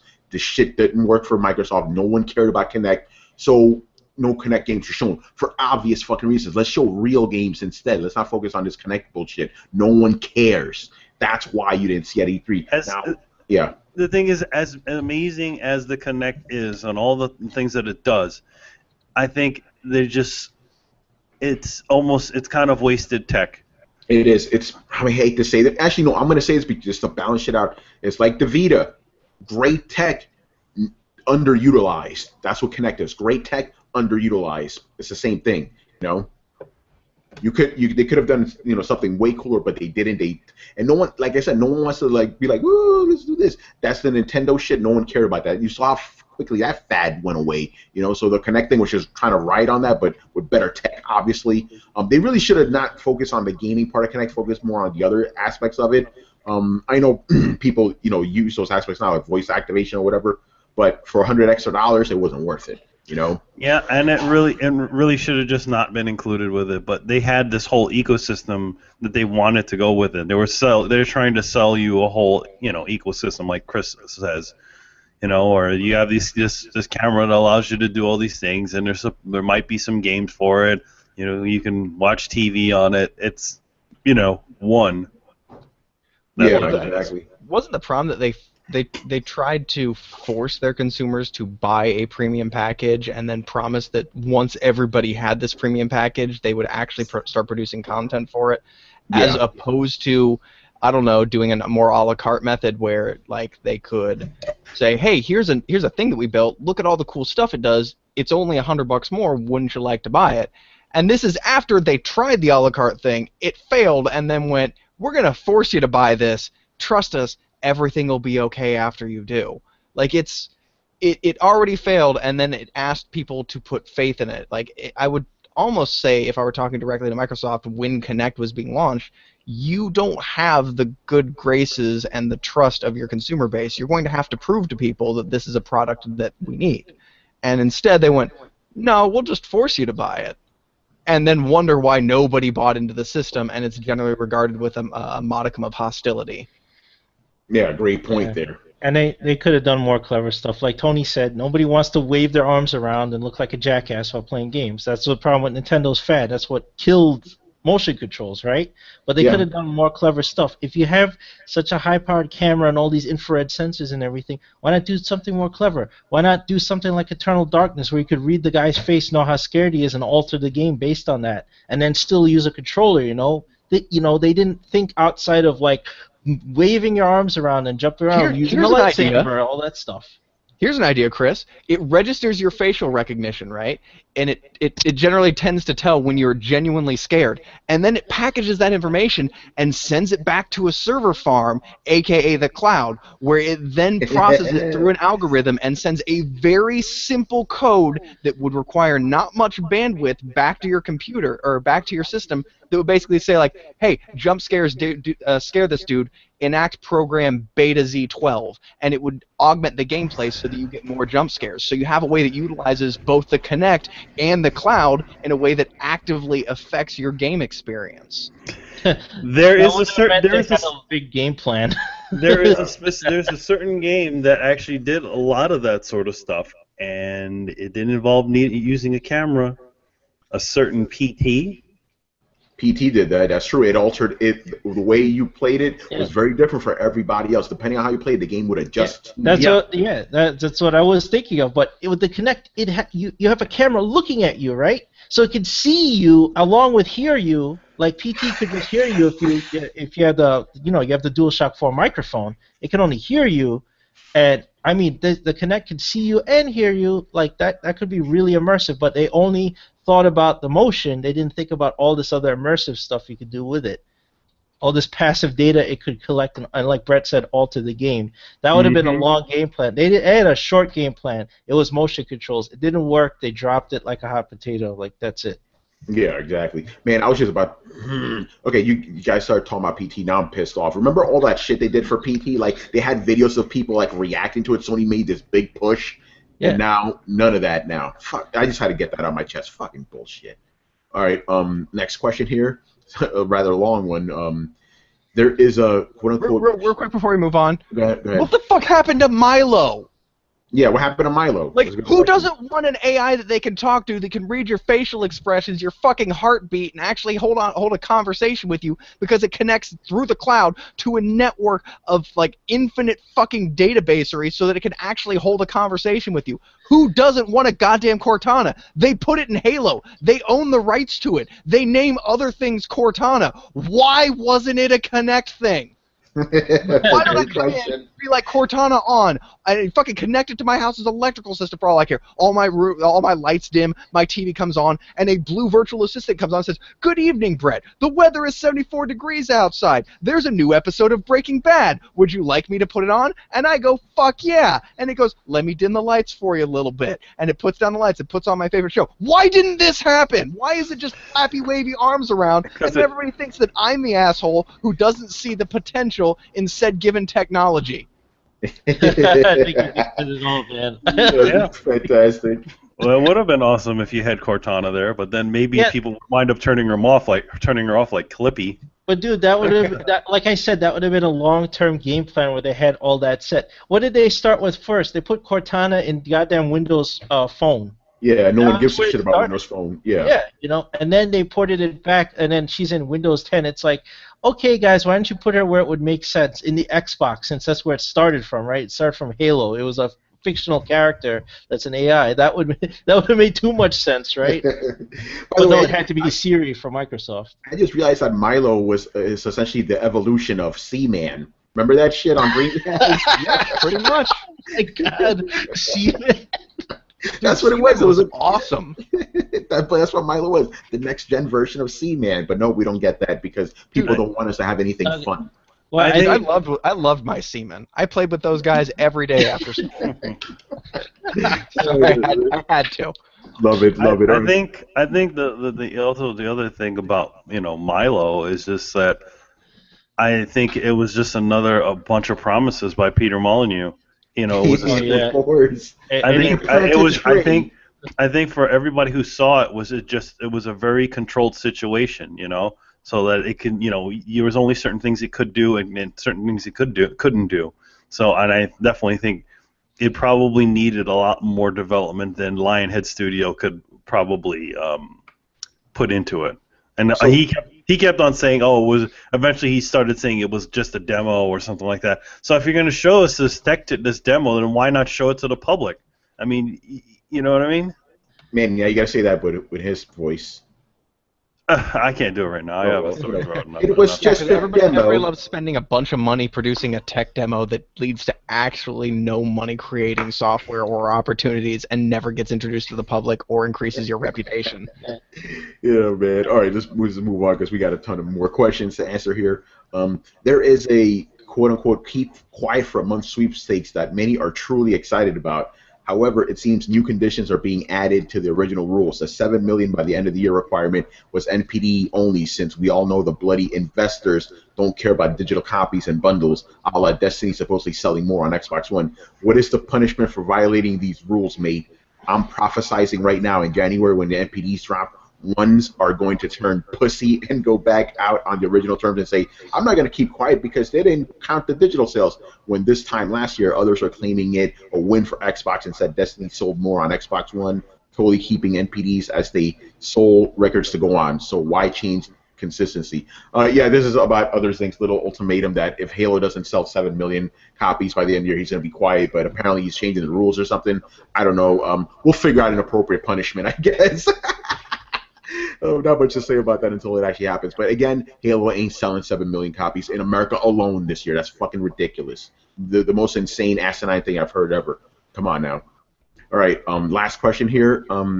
Now that we are in 2015 and can look back, do you think Bungie parting ways with Halo, Microsoft was a truly good idea?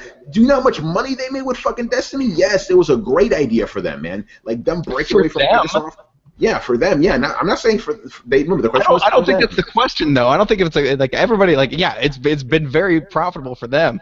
I think it's like, was it a good idea for the industry in general? Was it a good idea for us? Was it a good idea for gaming? Considering the fact that everybody's loving Destiny right now, yeah, dude. I mean, look, my PSN is just nothing but Destiny now, dude. Mine is Metal Gear. On my side, they forsake Metal Gear, man. They're like, no, now we're playing Destiny. So yeah, I mean, gamers are loving Destiny. Destiny is the new crack now. Everybody's going insane for it's it. Because everybody wants to hear Nolan North's golden voice. So yeah, for Bungie, yeah, it was definitely better. Why make a game for one system when you can make games for multiple systems? Make more money. Yeah, I would agree with that, Tony. Because I love Destiny. I mean, I've played the Halo games, but you know, I never kind of took to them the way everyone else does. Especially people who you know, were playing Halo from the very first game. But with Destiny, it's like, you know, that's right on my alley because all the grinding you have to do, and I love grinding in games. You know, that's why I play RPGs a lot. So I'm glad that, you know, they did split from Microsoft and, you know, create Destiny. So I'm very thankful for that. Yeah. That's the thing I want to talk about real quick about the longevity of it.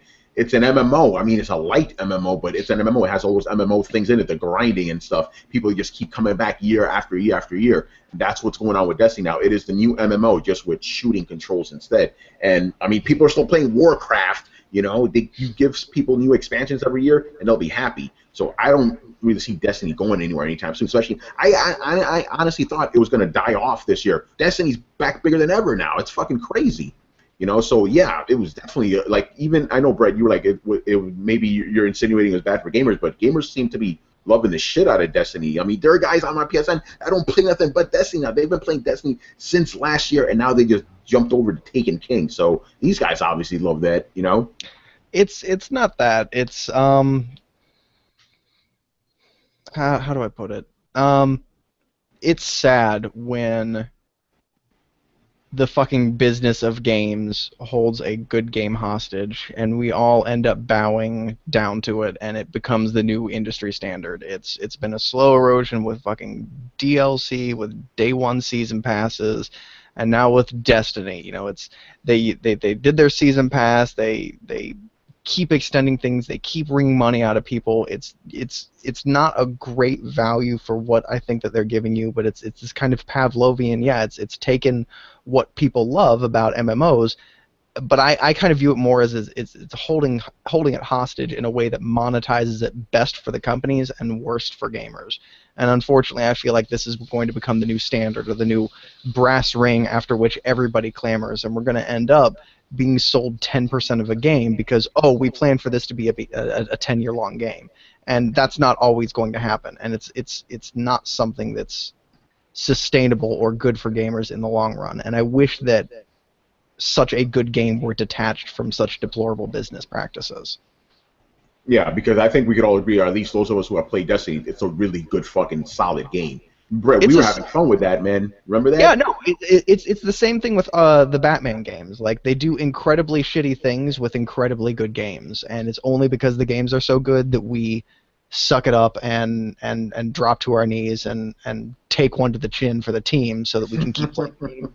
But you know, make no mistake, man, we're still giving blowjobs outside of a back of a truck stop. It's still deplorable shit that they're doing to us, and we're taking it simply so that we can continue to enjoy the same stuff that we've loved and we've supported for years. And I can't in good conscience say that that's good for gamers, no matter how good the game is. All right, I feel what you're saying. I have a question. If you got the season pass, did you get the Taken King thing as well? No. Taken King's a complete expansion of the game. Yeah, see, it's got a partial MMO strategy. Instead of making you pay monthly for this thing, they give you enough content for a few months, and then they're going to give you more content. That's what Taken King is. It's a whole other bundle of stuff that you have to pay for again with a whole new season pass, and you're going to get 6 months more stuff, and then I guess they'll get, I don't know, the Taken Queen. I don't know, Yeah. Yeah, but the difference is in most MMOs, or a lot of MMOs, when you buy the new expansion, you don't have to go back and buy everything. Like the new Warcraft would be released, like Mists of Pandaria would come out, and you pay like $60, and you get the game and all the expansions, or you pay $20 more. Like it's not a thing where to buy in late in the game you have to drop $100 or $200. Yeah, but you're paying And 12 months bucks a month for WoW. So what's the difference? That's a good point. yeah, well, the difference is the entrance fee. Like it's things like Evolve that have got this idea that you should never have to pay more than $100 to start playing a game.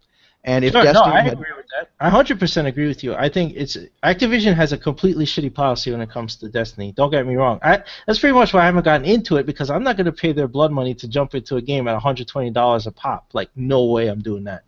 That's why I'm skipping that. And one day they'll make a gold edition or whatever. Maybe I'll think about getting into it, but I ain't paying them like $120 for Taken King. I wasn't going to pay $100 for Destiny initially, but I think that Blizzard's a little behind the times too, because there's so many MMOs you could jump onto, free to play or whatever. oh yeah, They're still yeah. charging monthly, so you have to, and then you have to pay for an expansion. So I pay for an expansion, right? You could start WoW and play to level 30 for free or whatever. Then you got to pay. So I'm playing for 6 months, paying. I paid $72. Then I got to pay another $20 to $30 for the expansion. That it still adds up. No, I absolutely agree that it adds up. I think the difference is that with an MMO, you're paying for the time that you play, whereas Destiny, I tend to jump in, play until I run out of content, and then it sits on the back burner until the next thing comes out. And granted, it's probably about the same amount of money. Either way, it's just...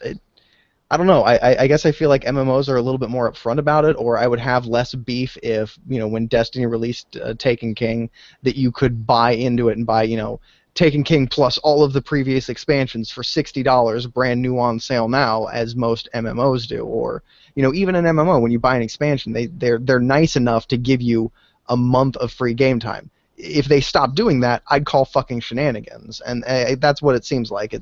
It seems like Bungie has found a way to monetize Destiny as much as it could possibly be monetized. And I'd like to see a little good grace on their part, instead of saying like, hey, the hype train for Taken King is rolling at full steam. Now we have you basically by the short hairs, where if you want to play games with your friends, you're going to have to pay that $120. And they know they have you in that position. They could be a good guy and say, we'll let you in for $80. But they're not, because they know they got you by the short hairs. And it's that kind of attitude towards the gamers. It's almost kind of disdain. It shouldn't be us versus the developers. It's Or very the publisher clearly in this exploitative. case. Yeah, Publisher, it really, seems yeah. very clearly exploitative to me, and unapologetically so. And that's, I guess, the attitude that seems to be running more rampant through the gaming industry these days, that I cannot tolerate. I cannot. Yeah. Especially when you get games like when you buy The Witcher, how they give you a thank you and free content and a bunch of a game booklet and stickers. Like, it doesn't have to be this way.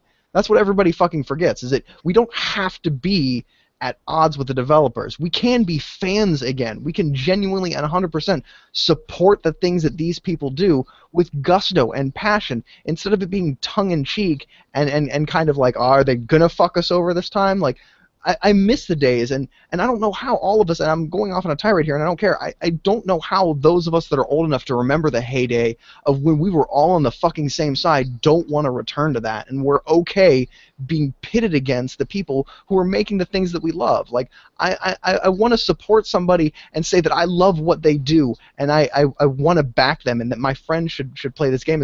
Instead, I'm like, yeah, they're wringing a little bit of money out of you, but you might find it worth it. Like, it seems like a different paradigm, and it seems that we're sliding further and further into this greed. Let me get as much out of them mindset as much out of them as we can mindset.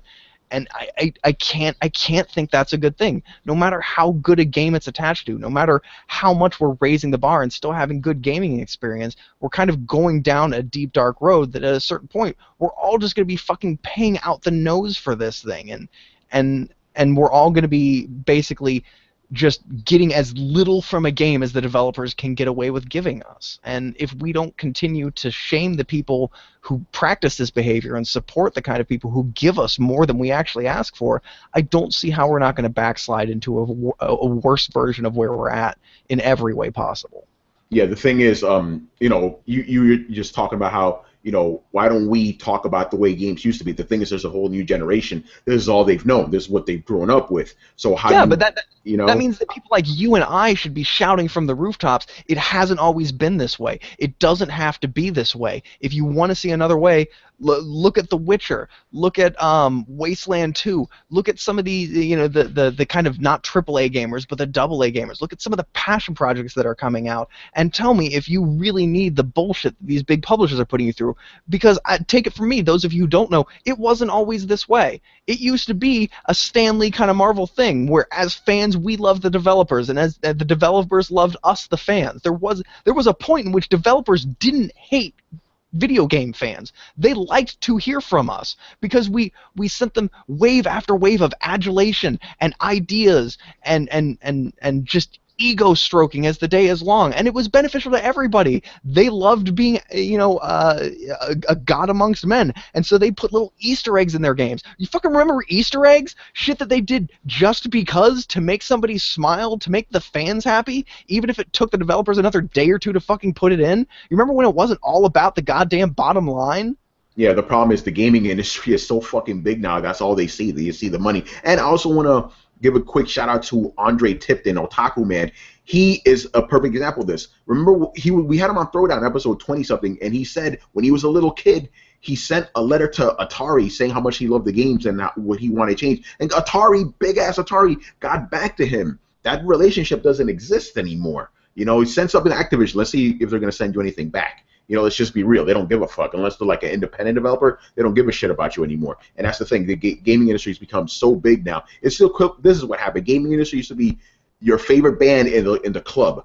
They see you, you see them. Maybe you see them after the show. You hang out. Now that little band is playing Madison Square Garden. You're in the fucking rafters, right? You're never gonna see them. You see them from afar. It's become like that. That big, little band is so big now. They make so much money. They don't give a shit about you. They just care about your money. And it's gotten to that point. You don't think, but you have to admit, Destiny's part of that problem. It is. I'm not saying it isn't, but the thing is, at the same time, if people want it, is that, again, just devil's advocate, if people want it, is that really a bad thing? People are willing, hey, $120, I don't give a fuck, I want to play this game, I want to play with my friends. $120 is nothing because I'm going to play for an entire year anyway. That's their mentality, So if people honestly want this, is that really a bad thing? Understand? Yeah, I suppose, but maybe I'm alone here, but I think of... No, you're not alone. I agree with you. I'm just giving you the other side of it. I get that, and so that's why I say, like, I hate that these practices are put, in conjunction with such good games, but I don't know that just because it's a great game means that I don't think gaming's better because of it. I think Bungie's better because of it. I think Destiny's better because of it. I don't think as a whole though gaming is better because of it. Yeah, well that's a whole other topic for another day, man. Next here. Roman Ronin. Let's move on here. Brett, you asked him if he had a geisha or something because he's a Ronin. I asked when he was going to stop his Roman days. Yeah, no. He goes, Brett, are you crazy? Geisha are too damn expensive. Her expensive tastes do not line up with my Roman lifestyle. I got to give you props though. The Gary Busey answer was genius. All right. His first question is, the few reports I've read say that the new Nintendo CEO, Tatsumi, I can't even pronounce this motherfucker's name, Kamishima, was chosen to continue strategies initiated by Iwata. Do you think such a choice is a good idea for the internal workings of Nintendo? Chris, I'm looking at you because you already talked about this on the last episode of Throwdown. Yeah. No, do I think it's a good idea? No. Do I think he has a cushy job for another year? Yeah. Because, he comes in for another year until they can choose some quote-unquote fresh blood, and we'll see how fresh it is. But yeah, he's basically gonna stay the course, right, for a year. And they already said he has a year. He's gonna be the temporary president for 1 year. They set a timeline for this guy. Now, if they don't stick to the timeline, who the hell knows why? Who knows what the thinking was? I'm not sure why they didn't just say, hey, this guy is president until we can select someone else till the shareholders vote whatever it is. They didn't do that. They just said 1 year. Okay. Yeah. Is he going to continue Iwata's policy? I bet. I bet he's going to continue the whatever they had in the works, the DNA deal, the mobile stuff, NX. That's all going to keep going. Like it's a juggernaut. The ship's too big to stop now. It's sinking. Like you're not going to raise it now. So what are they going to do? And what's he going to do? You know, and he already stated, there's quotes where he stated he didn't agree with the Wii U and stuff. But what's he going to do now? It's there. It's bombed. Yeah, he can't do much about it. Is it a good thing? I don't know. But you think if you're in this guy's shoes, what do you do, right? What are you going to do? You're going to make whole new policy? You're going to flip the table and go, hey, we're sinking. We got to do something. He's an old guy. He's not a young dude. Yeah. So he's not going to buck the system that much, like, and start creating new policies and stuff. He's in a tough position, and you got to feel sorry for him, but you know he's got a job to do. He's got to keep everybody up. He's got to keep everything running, and the only way there's all this stuff set in motion. He's got to keep it going. Is it a good thing? No, the policy wasn't working to begin with, but he got the job, right? So he's got to keep it going, and he's in a tough position. I mean, is it really tough though? Because he just has to keep going. Well, I mean, it's a tough position in the fact that Nintendo's sinking, but it's also like you said, it's a cushy job. He doesn't have to do much; just keep shit going, you know? Right. Yeah, but he's got to continue all those conversations, those deals. He's got to sign everybody's paycheck. He's got to go pull out his wallet and keep paying everyone. Where's the money coming in? The money ain't coming in. So that's gonna be hard. Yeah, like it's cushy in the fact that he's not there to fucking change all the policy and come up with whole new things or whatever. That's not what he's going to do. He's just going to keep things going. So from that perspective, yeah, it kind of looks easy. But then I think about he's got to write a lot of paychecks, and there ain't a lot of money coming in the bank there. Even though people think they have some kind of huge war chest. I don't know if Nintendo fans know how money works in the real world. It's not mommy giving you money so you can go out and buy Mario Maker, for yourself at the end of the week. It actually comes from working and creating a product that people buy, and when people don't buy your product, you don't make money. So, Chris, why are they doing? I was just about to say, hold on. I was just about to say they think Nintendo has a fucking Scrooge McDuck money bin, right? Yeah, they think they have a money bin, and and then Grandpa Nintendo or somebody hands them money at the end of the week so that they can keep business going. Yeah. I don't know. Oh, I'm sorry, Brett. Go ahead. What was your question? I was asking Chris, why did they choose a temporary replacement for 1 year? I think that's like the question of the year. It's like, what the hell were they thinking?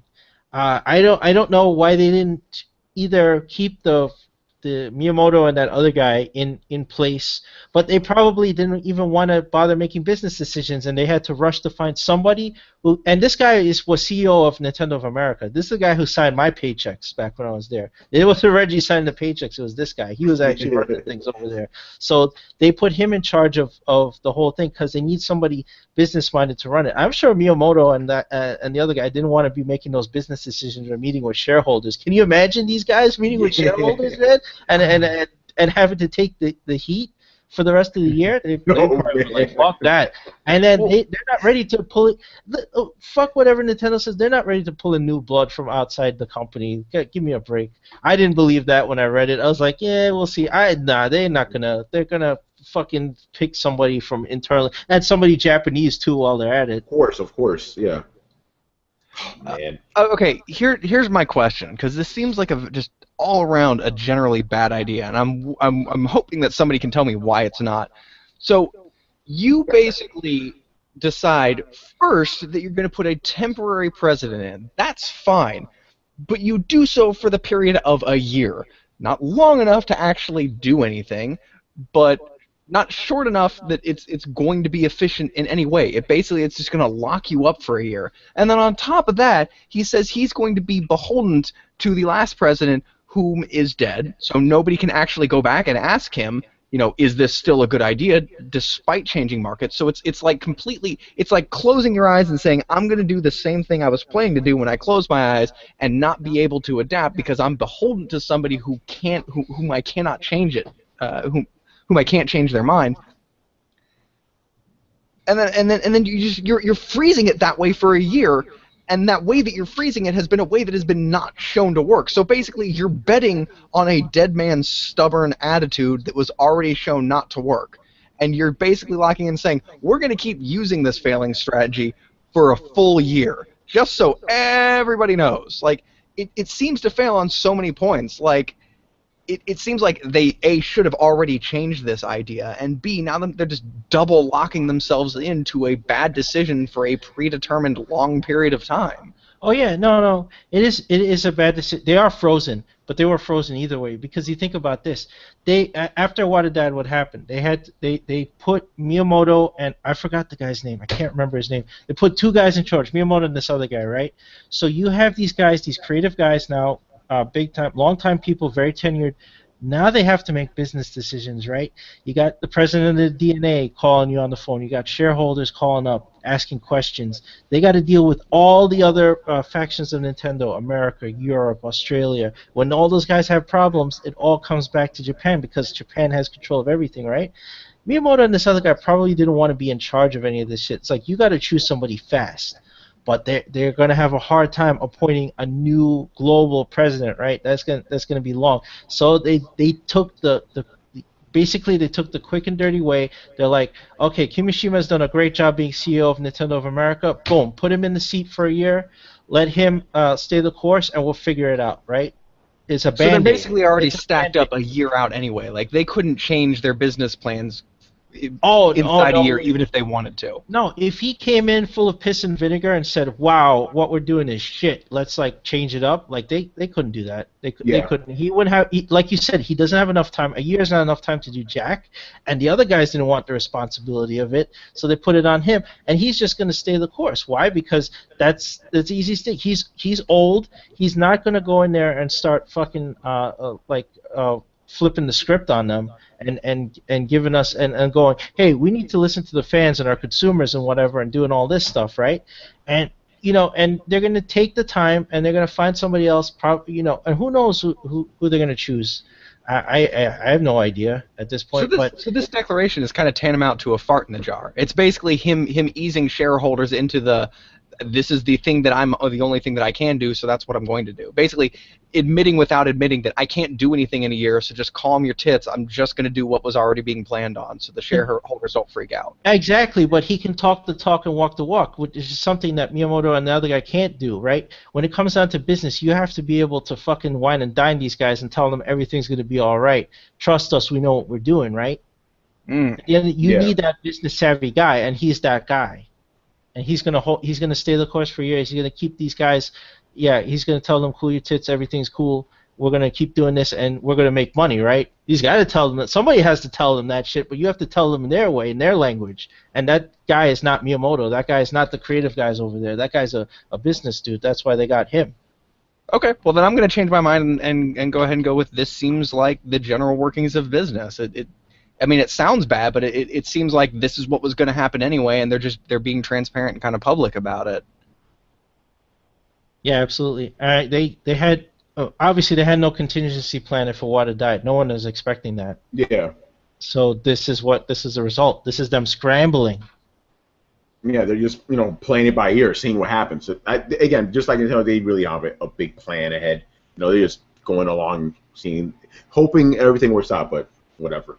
Gary, you have any thoughts on this?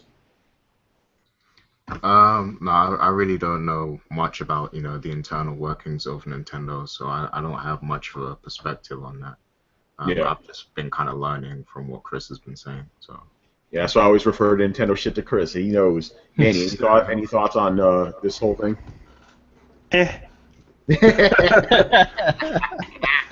All right, next question here. I've got a coworker who used to work for AT&T. She knows I cannot stand Comcast. Unfortunately, it's the only cable/internet service choice I have in my area, yet always tells me Time Warner is just as bad. You aren't going to dissuade me that Comcast is the worst, but misery loves company. Got any terrible Time Warner experiences to share? And this is hilarious because they're the ones providing me. If I cut out at any point, it might be because I'm talking too much shit. The worst one I had is this was back when I was at SCFU and Play 2, man. We just finished recording what would eventually be like the precursor to Otanime, right? It was like a holiday special. We record that shit. I uploaded it. And then my internet goes down. I'm like, shit, this sucks. Okay, I guess I'll be back tomorrow. I didn't have internet from December 26th to fucking January 5th almost. Like, I was just gone. No internet, no cable. Shit. That's the worst fucking thing I've ever had with these people. Now, granted, they slashed a little money off the bill, which they always do. But that was fucking bad. And then, you see shit happens here. How many episodes have we had where I had to edit the shit together because they just cut out? Time Warner, and the thing is, I can't switch a Time Warner because the building I live in have a exclusivity deal or whatever with Time Warner, so I can't just. If that was the case, I would have left Time Warner years ago. They're like, when it works, it's good, but they're pretty bad, man. I know Comcast is worse from what I'm hearing. Riku has Comcast, and they're like charging them up the wazoo. That's the one thing. Time Warner, like, I could call them up and be like, hey, my bill's getting a little high now. Can we stop this shit? And they'd always offer me something, like, okay, we'll keep it locked at this price for like 2 or 3 years, and they honor that, so that's good. From what I hear from Comcast, it's worse. It's like if you go over a certain data limit, they fucking start charging you. Like, Riku, and his family paid like $80 extra every single month and shit. I don't have to do that. I don't have a bandwidth issue or anything like that, But Time Warner, yeah, they're pretty bad, and but Comcast is supposedly worse. But we're not talking about Comcast right now. Any bad Time Warner cables stories? Manny, I'm looking at you. I know you've had some. You mean the fact that number one, I ended up having to opt out of a plan with Verizon, in which they charged me like $200 because they don't offer Verizon wireless Verizon cable in this friggin' building because the building is all taken over by Time Warner. Oh shit! Yeah, so you're having the same problem. They literally own this fucking area over here because there's all these kind of this is where Chris's mom lives. I live not far from her, and she has the same thing. It's always Time Warner, and it's bullshit. I mean, like, they charge you so much for so little. I have the lowest plan that you could possibly go through, but they charge me quite a bit of money because I just have internet, and that's it. Damn. Yeah, like I pay like close to $150, $60 to have like all three, but still, it's a lot. Chris, what about you, man? I know you got some stories. Well, yeah, back in the day, I remember my mom's internet went out. Like you, we were it just randomly, like in April or something, or when I was still there, it just went out, right? And I called, and they wouldn't give me a fucking service appointment for like 8 days. Yeah.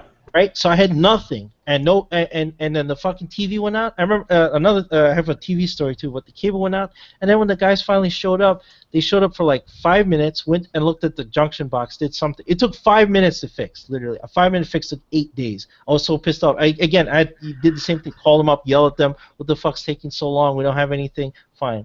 And I remember another time with the TV, like, they blew out everything with the stupid electric bullet. Like, my fucking cable box, at night it'll like update or something, right? Yeah. But they pinged it, right? Blew up my fucking box with a bullet, even though it was legit. I couldn't get TV or nothing for like another 3 days. Like, I had to end up taking all the boxes down to Queen Center to the Time Warner thing to get them replaced because they wouldn't do anything about it. There was the fuck. I have the idiot tech support on the phone. Probably some guy in India telling me like, "Oh, did you do this?" Yeah, no shit, dude. I turned it on and off and plugged it in and out. I need real help. Exactly. So they're trying to do stuff on there and reset it. I'm like, you idiots, fucking fried it looking for people splicing in cable using fake boxes, and you blew out the legit boxes. So I had to go take that shit, and I changed those boxes maybe 2 times in a row. When I got the replacement boxes, those didn't work either because they probably gave me some refurb shit. I had to take those back. Time Warner. Oh, fuck. Yeah. By the way, I forgot to add that to my story. That's what happened. I had this shit down for 8 days. They came here. They fixed it in like you said 5 minutes because there was some shit with the junction box. It's like, you guys made me wait all this fucking time for a simple fucking fix. Are you kidding me? And then here's the worst thing about my building. They keep the junction box open, and their excuse is, because squirrels get in there and they need to be able to get. I'm like, they wouldn't get in there if you didn't have the shit open. Like, use your fucking head. Close the fucking shit, and you don't have animals going in there. It's fucking ridiculous. Oh man, Brett, I But know the you cable have some. squirrels have to have an escape, Tony. Of course, yeah, they have to have an escape when they go into the box. Yeah, That locked they- the box and they couldn't get in the fucking box. Idiots. The same There's- thing happened to me at Bayside. The squirrels always going there. I saw the Time Warner guy there. I shit you not. The period of a month, he was there almost every day, going in the junction box. Because what happened? The squirrels go in there and fuck it up, and it's wide open. yeah. Oh, but we have to keep it wide open so they could get out. But they wouldn't get in if you didn't have the shit closed. You Yeah, fucking close the damn box. Well, you know, what happens is sometimes they had those. Most of those Time Warner boxes had these big locks on there, but none of those idiot technicians could figure out how to put the fucking thing back on again. That's what happened at my mom's place. Man, yeah, It it's literally, insane. it literally fell off the wall. When like we called him in, he did some fixes or whatever, and he just lacklusterly put the damn thing back on, and then we heard this fucking huge slam, and it was the goddamn door that locks on. He didn't put it on correctly. Jeez. Oh man. And then right now I'm actually like scared shitless because right now they're doing construction in front of my building. They have the whole thing sealed off. So they can't get to that junction box. If something happens, I'm fucked, you know? There's two things that they always excuses they always give you though. Don't they give you the other one where like they're like, well, there might be asbestos in there. Yes, that's the other one. I love that, by the way. Oh, we can't go in there because there's asbestos, but the guy before you went there just fine. You know? Right? This is fucking ridiculous. And then actually I got more stories, but I'll stop. Brett, what about you, man? Oh, Brett cut out. See, there you go. That's his There you answer. go. That's his answer. Am I back now? Yeah, that was a perfect Time Warner story, actually. Yeah, my Time Warner is it's not the best. It's better now. We actually went through a period about a month ago for I'd say about 3 months. It ended about a month ago, where about every hour or so our cable would cut out for about 5-10 minutes, which was really pissing us off when we were playing Ark or trying to podcast or something. There was actually a few episodes where I couldn't make it just because of the Yeah. Mm-hmm. Yeah, it's consistently being a pain in my ass, and I hate it as the day is long. I hate them with the fiery passion of 1,000 suns. I wish I could physically harm some people at these companies, though I'm not sure how I would find out the ones that actually deserve it. Yeah. Hey Gary, do you have any bad internet? Like, because I know you guys don't have Time Warner over there. Do you have anything that to share? Yeah, we don't have Time Warner or Comcast, but I've had bad internet experiences before. Like there was one internet company I was with before called Tiscali, I think, and for some reason their internet used to always go out at midnight, like every night, guaranteed it would go out from midnight till like 8 in the morning or something like that. So it's like, I couldn't do no late night surfing or browsing on the internet or anything like that. It's like that was it. At midnight, my time was done on the internet pretty much. Shit. Yeah, that was a bummer. But eventually I switched up to BT, which is like the main internet provider over there. So I mean that's the one that comes to mind. But I've also had I had a case recently where we had a lightning storm, like thunder and lightning and everything, and it blew out my internet. And so you guys might remember I was off Skype for like a week or something. Yeah, that's right. So I was waiting for them to send the new router to us. So yeah, I've had a few bad internet experiences, but it seems like you guys have it a lot worse than we do. Yeah, yet people expect cloud gaming to work perfectly under these circumstances. Come on, guys, get with it. Like, the infrastructure is not there. Again, and they always think that we're just shitting on cloud gaming. No, we're not. It's the infrastructure isn't fucking there. It's ridiculous. Gary, you say you got a dip soon, man? Yeah, well, in about 15 minutes. All right, 15 minutes. We'll try to get through these because we're getting a little long-winded tonight, but it's all good. Stay as long as you can, man. We got a lot of good questions this week. That's what's going on, man. A lot of thoughtful ones. The last one here from Ronan is, so the Armika trailer for Street Fighter 3, forget the fake outrage. Let's talk about the authentic pro wrestling moves she was pulling off. Stunners, power bombs, diamond cutters. It was awesome. What finishing moves do you like to see her in her moves? This is more for the wrestling guys. Like, what moves do you want to see her do in the game? I don't know, the walls of Jericho. Or the Lion Tamer. It's the same. It's the same move. I'm trying to think. Like, I don't know. She throws elbows. Like, I have no idea. Because like Zangief has some like fucking crazy wrestling moves already. Yeah, spinning I know lariats and shit. She already does. She already does a tombstone pile driver. So, I don't know. I mean, I don't know. Can you do a 619 in the Street Fighter arena? Unless she's in an arena, I don't know how you would do it without ropes. Well, I mean, they could have she used to just jump off the top of the sides of the sides of the screen like usual. You know. No, remember that the actual ring would actually just come into the screen and stuff. Oh yeah. There you go. Gary, what about you, man? Because I know you like some wrestling and stuff. Yeah, there's a lot of moves you could say, like, the RKO is one of them. But one move that I really like that not everyone talks about is the pounce. There was a wrestler called Monty Brown, and he came to the WWE, and he was called Marcus Corvon, and he had this really great move called the pounce, where he would make someone go into the ropes, they would run towards him, and then he would go on the opposite side of the ring and bounce off the ropes and then just kind of tackle them. And it was a great move, man. Like, you gotta look it up on YouTube or something. Like, yeah, I gotta look that up. Move to see. Yeah, they could pull it off in that game. Just have like the ring just magically show up. Yeah, they would have to do that. Brett, what wrestling moves would you like to see in this game? I'm not a big fan of wrestling moves, so none. Okay, never mind. I just don't know the name of them. That's my problem. But yeah, more wrestling moves and more over the top versions, the better. That'd be awesome. I mean, I'd like to see a good old fashioned clothesline if that counts. Yeah, I guess this is not like part of her moveset, but yeah, why not have that? Have the Stone Cold Stunner? I don't know. Wait, is she gonna have the steel chair? She needs to have the steel chair. It's the steel chair. She needs to talk shit too. Have a button for that. Well, can she do Rolling Thunder? That was a good move. Yeah. That'll be fun. And then she has tag team moves too. So what type of moves do we want to see with that? She has her little buddy there. The 3D. Yeah, man. Her buddy's good looking too, but I guess I can't say that now, right? All right, moving on here. Keon Mitchell. I have been playing Ori and the Blind Forest, which is a very beautiful game with good story and has great gameplay mechanics. I've been enjoying it so much that despite my death counter being at over 1,000 deaths, I continue to play it. This leads me to my question for you guys, which is, have you ever played a game that was very hard and frustrating, but despite that, you kept playing it because it was that good? P.S. Love the show, guys. Keep up the excellent work. Thank you. Thank you. Are we all just going to say, Demon Souls, Bloodborne here? Yeah, Well, that's Bloodborne is definitely gonna one be of them. one, so.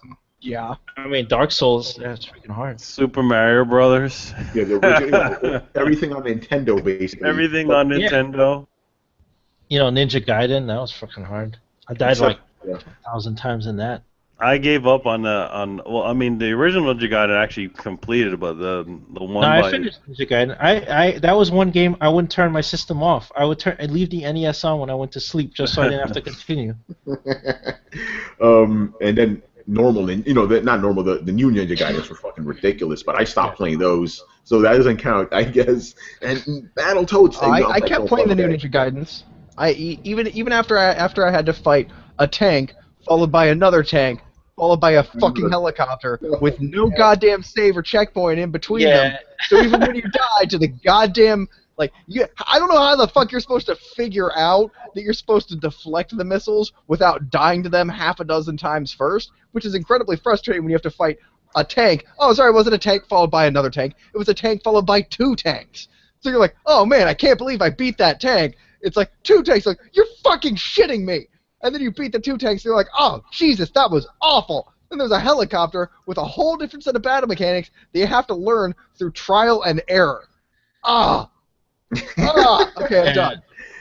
Oh, man. All right, any other examples here? We could name a lot. Mostly anything on NES, we just kept playing, but then again, we were kids. We didn't know any better. We just kept taking the punishment. Yeah. Fucking Ninja Turtles, man. That first one. Oh, God.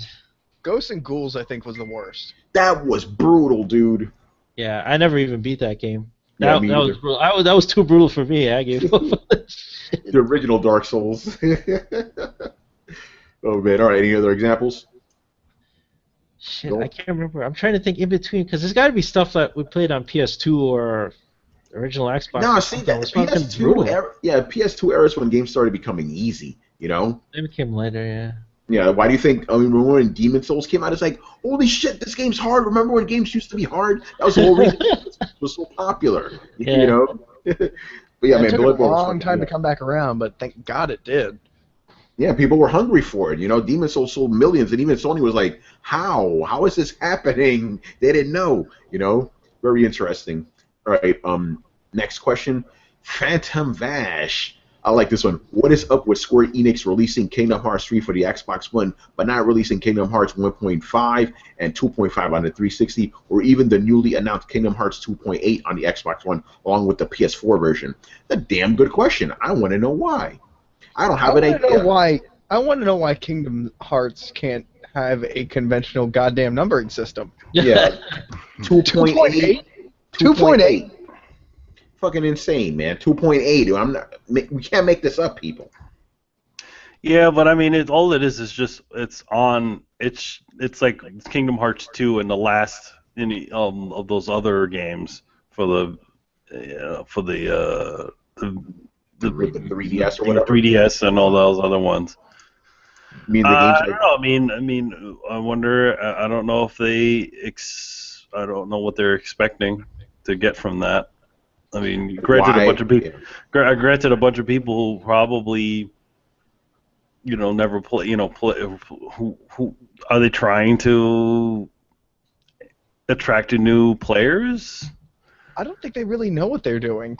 I mean, because I can understand having the other games in there to kind of fill in the gaps, but at the same time, it's like, why wouldn't you release it for Xbox? I think are they like making Sony their main console? Is that what's going on? Is it Japanese love here? I don't know.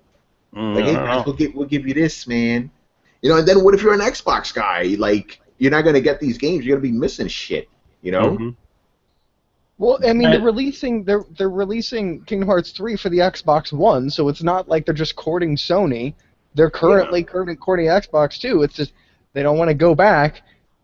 Like, I'm sure it's just some weird convoluted like boardroom meeting. Like, so do we spend the money and go back? Like, they probably already played it. You think so? There's probably not enough money there if they don't. Like, give it to the Sony guys. Yeah, Yeah, well, I think that's it's kind just of the odd. development cost, really. Yeah, exactly. I Like, still listen- think it's an odd decision because like some of those games came out on the DS, right? Like, Yeah. that's what the .8 Mhm. worth of games is. So it's like they weren't on either Sony or Xbox. So to assume that you played those games is kind of an odd assumption. And it's like, why not put it out like you catch more flies with honey, right? Like, why not give it to the Xbox guys? You might get more people involved in your games. Like, it's just a weird assumption. Just keep it on the PlayStation. That's fine. Like, it's weird. I feel like everybody in that boardroom, like their favorite saying is probably, "So where do we go from here?" Because it just seems like a bunch of decisions made that way. Like, what do we release this on now? Like, I don't know, DS. And like, so now they're all in a boardroom. They're like, shouldn't we release the old version? It's like, no. That's thinking in the past, Jerry. Where do we go from here? What's the new thing? Here's what I think it is. I think it's, going back to our earlier question about why are they releasing shit in Japan. It's like, hey, you know what? Put 3 on the Xbox. We'll see what happens. Like, just give them something. I think that's what's really going on here. Like, They don't know what they're doing. Yeah, Well, no. I think they do know what they're doing. As far as the PlayStation goes, like, okay, let's release everything on PlayStation. It's like, hey, what about Xbox? Give them 3. There you go. We're done. Let's keep focusing on PlayStation. I think that's what's going on. They don't give a fuck. I think the Xbox is really just an afterthought to these guys. Like, all right, just give them 3, whatever. I don't know. I would probably say that's more. You think that's them, or do you think that's or Microsoft saying that? Because I Microsoft be like, hey man, we want that Kingdom Hearts 3, man. What's up? Here's that money. You think that's what's going on? Yeah, but then Microsoft isn't like, they're very business oriented. Like, the difference between the way that the two companies seem to run is Microsoft seems to be very business oriented. It's run by businessmen and it's meant to be a business. Sony is the same thing, but I feel like they understand the idea of making something for producing a good product, or for the joy of making it, or for because people want it. There's less of a bottom line initiative at Sony than I feel that there is at Microsoft. And so I can see Sony kind of being like, actually taking the mindset of like, okay, well, we have to release the old games if we're going to release the new ones because that makes sense, because that's thinking like a gamer. But Microsoft I can see being more like, are the old ones going to sell? Not really. Then just put out the one that's going to fucking sell and let's move on. And that's not necessarily a worse decision if you're looking at it like a business decision, but it doesn't make much sense as a gamer. And I think Yeah, I know what that's you're where the difference is. Yeah, I think you're right. It's like, okay, because they're obviously not going to make as much money off the old games as the new ones. So like, fuck it, we just want the new one. We don't care about the old ones. You're probably right. All right. Next up here, since Sony and Bluepoint Games seem to be having a great relationship when it comes to porting their games, such as God of War Collection, Ico Collection, PlayStation All Stars Battle Royale for the Vita, and both the upcoming Uncharted Collection and Gravity Rush Remastered, it seems very likely they will continue to work together. So my question is, what Sony first-party game do you think Sony will have them port next? Demon Souls, Puppeteer, Warhawk, SOCOM 2, etc. Brett, I know you want that Demon Souls, man. Oh God, yes, please. I don't want think to port. I want a remaster. That game needs and deserves a fucking remaster. I think that's going to be the next one. It's got such an explosive fucking fan base. Like, so many more people have played each progressive Dark Souls game than the one before it. It's been an exponential, explosive growth, which means that there is a huge installed fan base that haven't played Demon Souls, myself included. I would guess, especially since, you know, if you take into account all the Souls fans as being people who really enjoy Bloodborne and are now going to follow the franchise, because the Souls people have a way of hooking you in for the franchise. You play a Souls game, you're like, and you get to the point where like, I see the value in this, I'm actually enjoying it, I love it. You will continue to play them. Mark my words, Tony will play the new Dark Souls 3 because he's now played Bloodborne. He's had a taste, and it'll be a slight shift to him, but he'll still be able to build a Bloodborne-style character in Dark Souls if he wants. He can still have that Bloodborne experience. So even though he wasn't interested in Dark Souls 2 or Dark Souls 1, he is interested in Dark Souls 3. So he actually is one of those installed fan base people that I'm talking about that could go back and play the old games. He's perfectly fucking ripe for a series of remasters. Tony might play Dark Souls 1 if they remastered it. Tony might play Demon Souls if they remastered it. I would play Demon Souls. I don't know about Demon Souls. I played Demon Souls. I didn't like that game. Dark Souls? I said mine. Dark Souls, yeah, I probably would. Demon Souls? Nah, I'm good. Okay, that's good. That's all good, Gary. All right, so yeah, what other games? Gary, what about you? What do you want to see remaster? I would love a Warhawk remaster because I loved that game. Like I think I'm probably one of the only people that really enjoyed that game when it first came out. That was back when I was in university, and I remember coming home every day and playing that. Like that was like my Halo at that time, kind of thing. So I would love for them to bring that back in some form, whether it's a new game or they remaster or remake that one. So yeah, that's my answer. You think that would be good to remaster though, because there wasn't a game heavily like depending on online and stuff. They would have to bring all that stuff back too, right? Yeah. I guess that's the challenge of it. I guess it would be better to make a new one, really, because it was an online-only game. So yeah, and it was built for the PS3 architecture, so it's probably best to make a new one. I know they did make Starhawk, which is the same thing pretty much, but I didn't enjoy that one as much as Warhawk. Yeah, people love them to Warhawk too, man. I remember people going crazy. Chris, what about you? Go ahead, Brett. I was gonna say, I just want to throw back real quick to what we said before, that if Sony did buy Konami's licenses, I would love to see them do that and then turf out a remaster of Azure Dreams, because ever since we talked about that with fucking Riku, I've been thinking about that goddamn game and I want to play it. I see you like Azure Dreams. But Oh if man. you haven't played it and you like going back and playing those old school, like it was at the perfect time. It was at the very tail end of pixel games, so it holds up a lot of charm. Go back and play it. It's like a cross between like a tower defense game, a roguelike, kind of a Pokemon game. It's got a weird dating sim thrown in there for some reason. It's got town building in it, and it doesn't do any of those exceptionally well. But it's a really cool game where you climb a tower, and each time you have to start at the beginning again. But you climb up, capture the spirits of the monsters in there, you train them like Pokemon, and then you can fuse them together to make all different kinds of monsters, teach them new attacks, and use those to get it up even higher in the tower as you yourself level 2. It's a super cool, innovative game, and I want to see it remade. Rant over. Continue. All right, Manny, what about you? Classic like games. So games that are just remastered by Bluepoint. I don't know. Sony first party games. They've done everything. I don't know. Maybe I guess the Jack games put out a Jack collection. Yeah, on PS4, right? Yeah, on PS4. I want to see. You know what should have been in the Uncharted collection? Golden Abyss should have been on it, man. Yeah, how about that one? How about porting Golden Abyss to the PlayStation 4? You have to use the PlayStation Touch thing for the final battle, right? Oh God! And delete that thing. Yeah. Well, granted, they are doing it with everything, so they are adjusting the controls for a lot of the Vita games. So we'll see. Yeah, Chris, man. All right, since we got JRPGs surging again, and FF7 coming back, bring me Legend of Dragoon, man. All done up. Redo that shit with PS4 and stuff. Yeah, that would be some shit. Oh, how about this one? How about we go with Sony's RPG? I don't remember how good it did, but bring out Rogue Galaxy. That was a good one by Level 5. Yeah. Level 5, hell yeah, man. That'd be awesome. I would love to see this turn into a thing of them actually going back and remastering old games. I would even love to see them acquiring old or dead franchises from like publishers willing to sell them off. Like, there's a series like, don't make that face, Tony. You want to see all of history's greatest RPGs remade. Yeah, no, I'm laughing because I was reading the next question. Okay. Okay, go ahead. But if we think about it, we all need to go out and buy Final Fantasy VII, because this will send a very loud and clear message that if they go back and recreate history's greatest video games, that we will in fact go buy them. And I don't think there's anybody here that doesn't want that to happen. But I bought Final Fantasy VII already. The new one, Tony, you know what I mean. Oh, yeah, I guess. I'll buy them. Dude, it's Final Fantasy. You know I'm buying them both. Come on now. I know Gary agrees with me. Final Fantasy, man, give me that shit. I'll take the remaster. I'll take the remake. Give me both.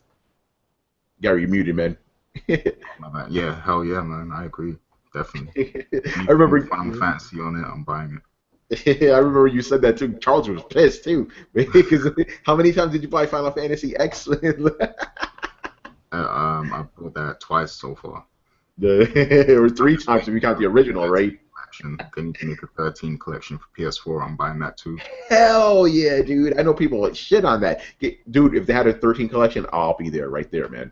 And I got the platinums in the first 2. I still wanted to get the platinum in the third one, but I'll get around to it one day. All right, last question from Final Bash. This one is for last. He goes, what will have a bigger impact across the globe next month? The almighty 1080p 60 frames a second campaign co-op Halo 5, or the machine designed by the well-dressed Mark Cerny finally receiving an official price drop? Now, here's the thing about Sony price drop. They announced it in Japan. They announced it in Europe. They announced it across other countries.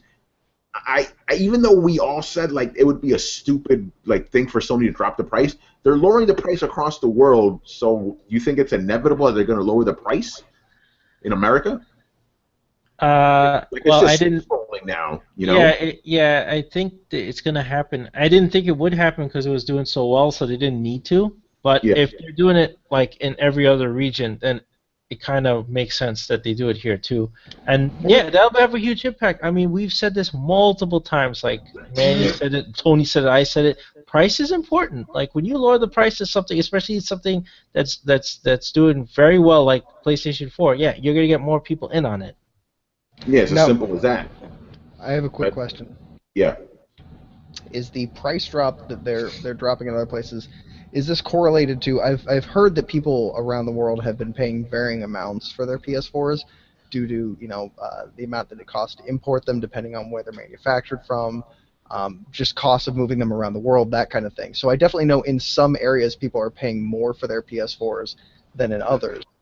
Is this price drop correlated with those areas or not? That's a good question. Like, for actually, here's another way of phrasing that question: are they bringing their price drops to what our price is? You think that may be happening? Because I think in Japan they actually pay it would be more than more than $400. Some of these places would be more than 400. So they bringing it to their equivalent of $400. Maybe that's the better question to ask. Because if that's the case, then we won't get a price drop at all. If they're bringing it to 350, the equivalent, then yeah. But yeah, that's a good question.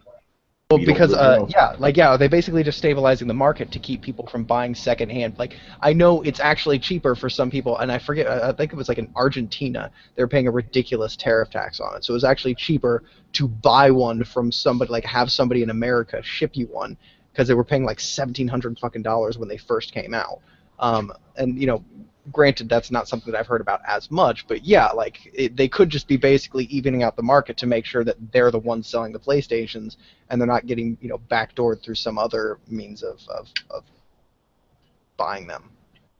Yeah, I don't know, Gary. What do you think about this? Yeah, I think that makes sense because I know over here, we pay a lot more than you guys do for games and the consoles. So it could just be them evening the market, everywhere else.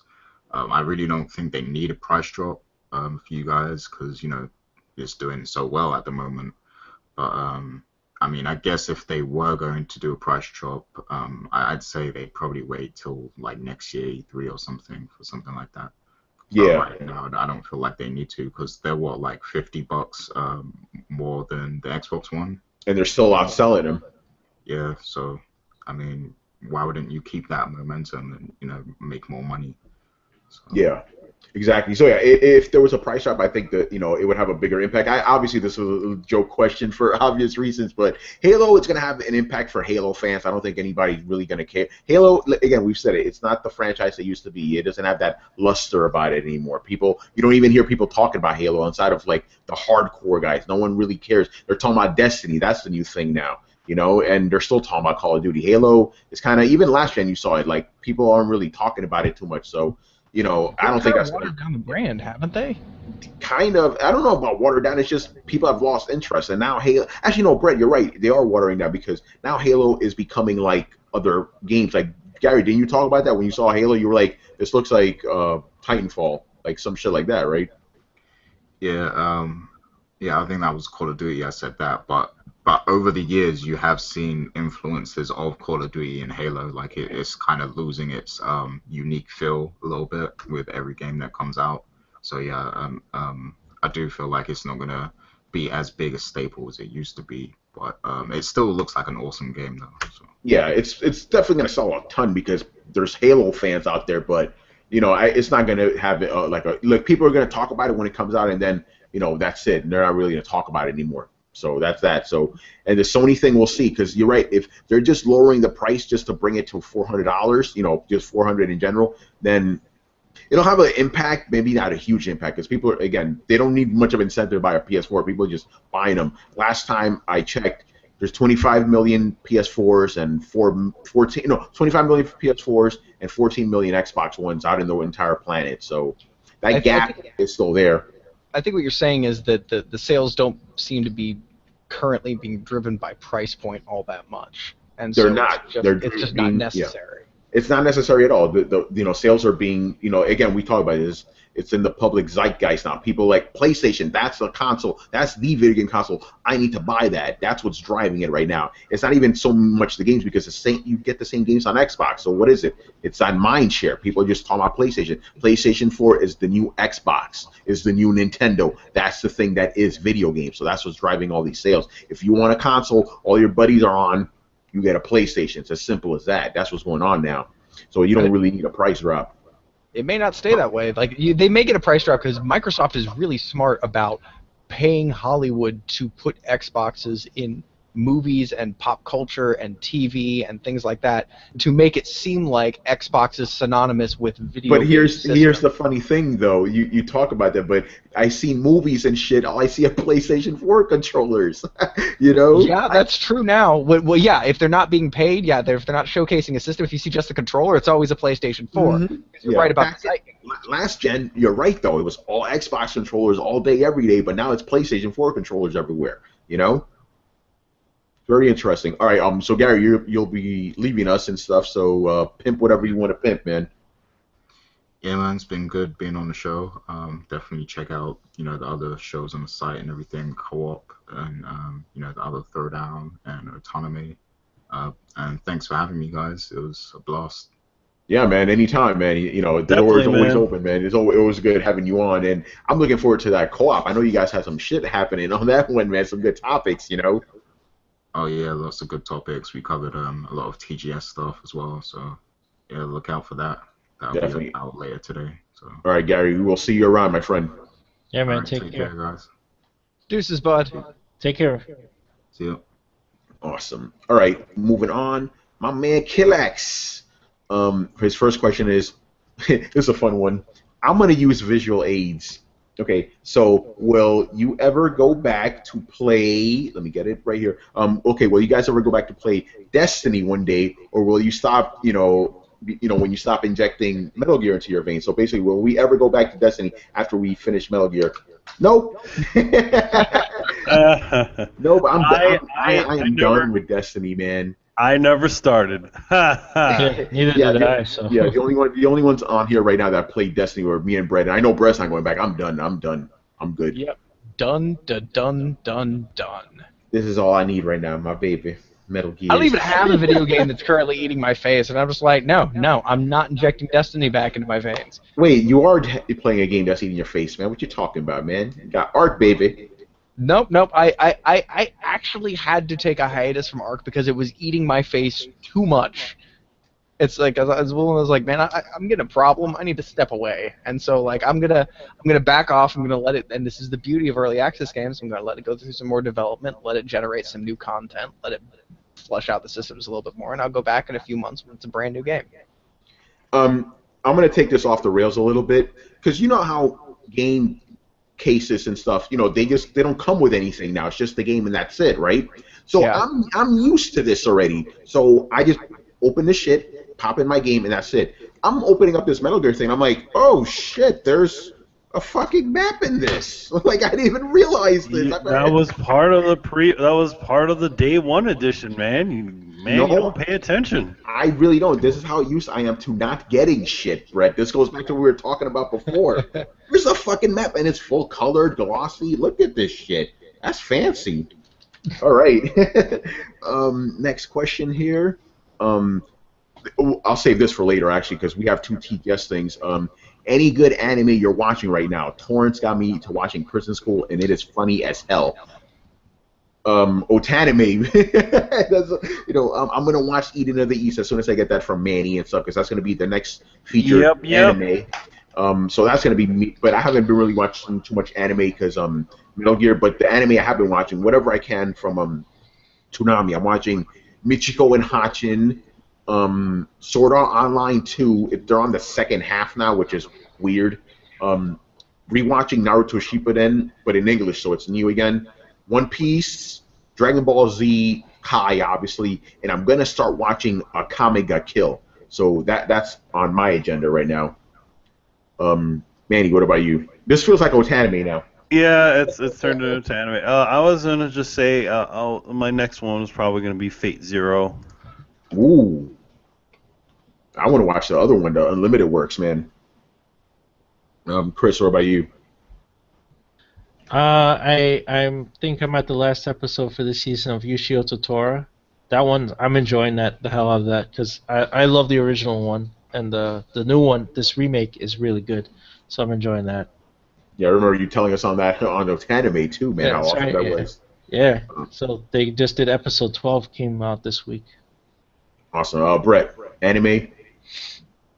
I've been actually throwing myself into work lately. It's been super busy, so I haven't had much time. When I do have the time, I've been actually playing through Dragon Ball Z Abridged, which I know isn't a real anime, but it's so fucking hilarious that you have to watch it. I can't believe I missed the boat on this thing. Like, I'm seriously, somebody failed for not telling me about it sooner, so I'll mention that. Also, I recently recommended Cromartie High School to somebody, and so I got caught watching it myself. And that shit is just funny. It is good. If you haven't watched it and you're a fan of anime, it's an anime that makes fun of anime tropes and not in the way that you're thinking, in a very weird and entertaining way. Just watch the first episode. It's 10 minutes of your life. You'll thank me. Awesome. All right. Next up here, the last 3 questions from Dio. Hopefully we'll see you at Comic-Con, dude. Which is always Yes, good sir. stuff. All right. The first one is, not sure if this was a question asked previously, but what the hell happened to Capcom and Ono-san's action/RPG title Deep Down? Was that game's development process all a ruse set for a later date, or is it confirmed vaporware? While the development team at Capcom mainly focused on the bestseller franchise we all know as Street Fighter V. Brett, give us your answer, because I like your answer best about what happened to Deep Down.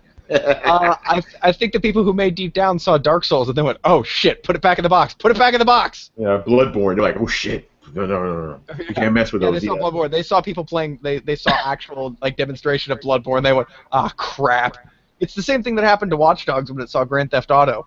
They would drape a tarp over it and wheel it out the back. Don't make eye contact with anybody and don't say anything. Damn. Yeah, man. I mean, we don't need to get too much into this because we talked about this extensively on the TGS show. We went into why Deep Down is not around, and that's basically it. I think they saw Bloodborne. It's like, fuck. And they got Demon Souls 3. Shit. Okay, well, let's go back to the drawing board, people. This is not a drill right now. We're making a free-to-play microtransaction game, and they come out with this shit. Just, no, Jerry, we're not showing it. Just fucking Jerry, man. Jerry always has bad ideas. Oh man. All right. Here we go. This is also TGS focused. What are your thoughts on the new Resident Evil shooter? Me personally, it's a brush off. I'm treating it as another generic FPS at the moment. Most likely, I will be watching it from the live streams to see if it's any good upon release. Good luck to that development team effort. So we talked about this on last episode. Brett, you didn't hear me say this, so I'll say it again because I just found this endlessly entertaining. So I'm watching, I'm reporting on TGS and shit, and I'm watching Twitter at the same time. When they announced the new Resident Evil game, which is Umbrella Corps, everybody was like, boo, no. It's like everyone hated on it, me included. I'm like, no, get that shit out of here. And here's the problem. They set up, Resident Evil 20th anniversary next year. We have something very special for you.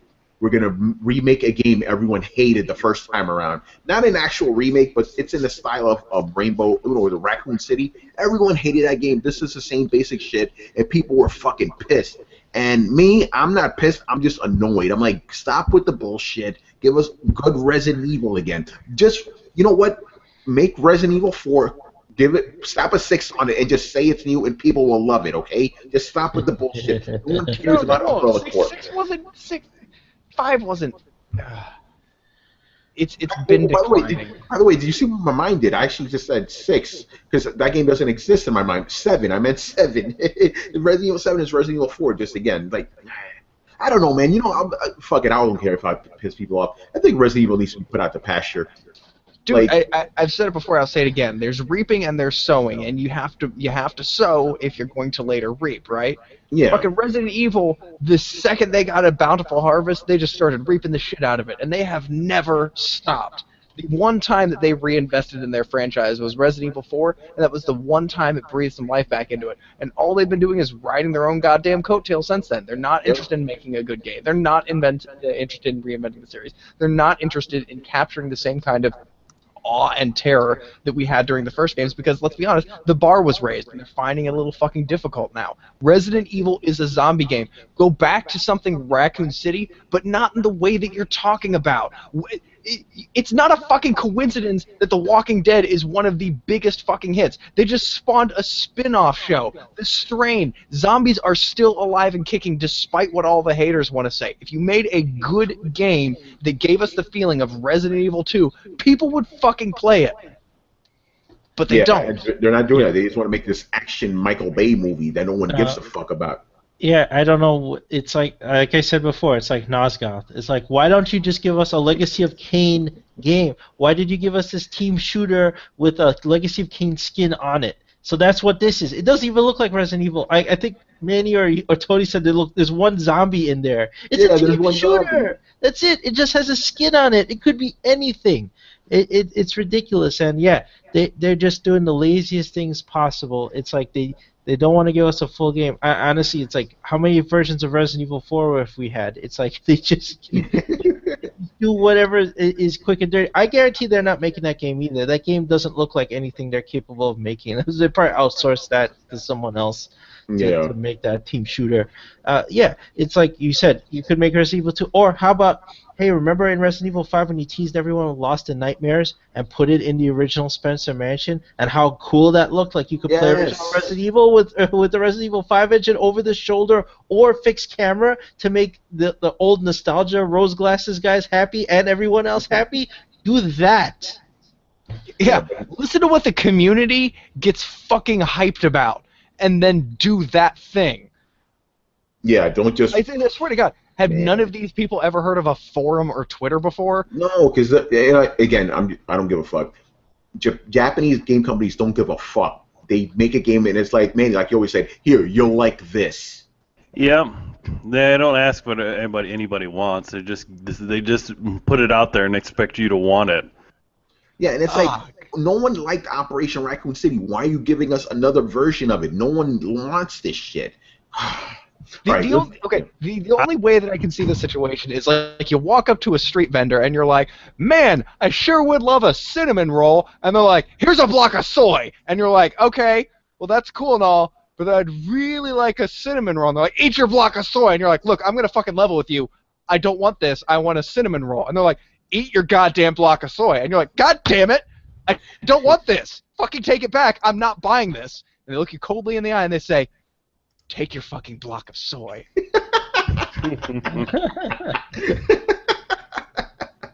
Oh, man. All right, I'm going to stop this out before I get even angrier. Because this is ridiculous. All right, the last question is, at long last, I was excited to finally get some news on the development states of Gravity Days / Rush on PS4 and its upcoming sequel. What were some of your biggest highlighted announcements and disappointments at this year's Tokyo Game Show? This also goes along with what did you guys see from, what did you guys like from Tokyo Game Show for Pillax? We did an entire episode on it, guys. Did you not watch it? So we'll give you a quick rundown just to not be assholes. Gravity Rush, 1 and 2, give me that shit. I want that fucking Star Ocean right now. What else do they have there? Neo looks kind of cool. Neo looks like fucking Onimusha, so I'm down with that. We were talking about that, yeah. What else did they have there? There were a couple things missing. Like they didn't have the new Tails game for some reason. Street Fighter V, they added the fucking Karen. That's cool. I feel like I'm missing something. There was a lot of JRPGs this year, which is cool. Scalebound looked cool too. I don't have an Xbox, but that looks cool. Yeah, lots of good stuff. This TGS, easily the best TGS ever. We had to have a whole show just on TGS. Riku was like, yo, niggas need to have me on Throwdown. Like he was like Neo with him was a megaton, man. Like he went crazy. This was a great TGS. And I know some of you guys are going, oh, Tony, you only say that because it's Sony. No, every year, if you followed me, every year I'm always on Twitter going, this TGS fucking sucked. I say that shit every year. This was the first year I'm like, this TGS is great. So yeah, TGS, big thumbs up, man. All right. I hey, agree. Brett, yeah. Brett, did you see? Let's get your thoughts because you weren't here for the TGS show. I'm super hesitantly excited about the Attack on Titan game if it doesn't suck. I like the fact that you threw in the hesitant part because I think we're all like that. We want a good Attack on Titan game, but we know that Japanese anime games aren't exactly good, and this is made by like the Dynasty Warriors people, which makes me even more iffy on it. I know it's probably gonna be bad. It's probably. Let's see. I'm really perplexed by their comments on the PlayStation VR. It's going to be priced as, quote, a new gaming platform. It's the same shit. By the way, Brett, what are your thoughts on the PlayStation VR? Because my mind, I'm like, okay, so you named it the easiest fucking thing possible. Hey, what does this machine do? It's a PlayStation that has virtual reality. PlayStation VR. Like it's the Dude, dumbest. It's named the PlayStation. Yeah. They're not real great with like catchy or innovative names.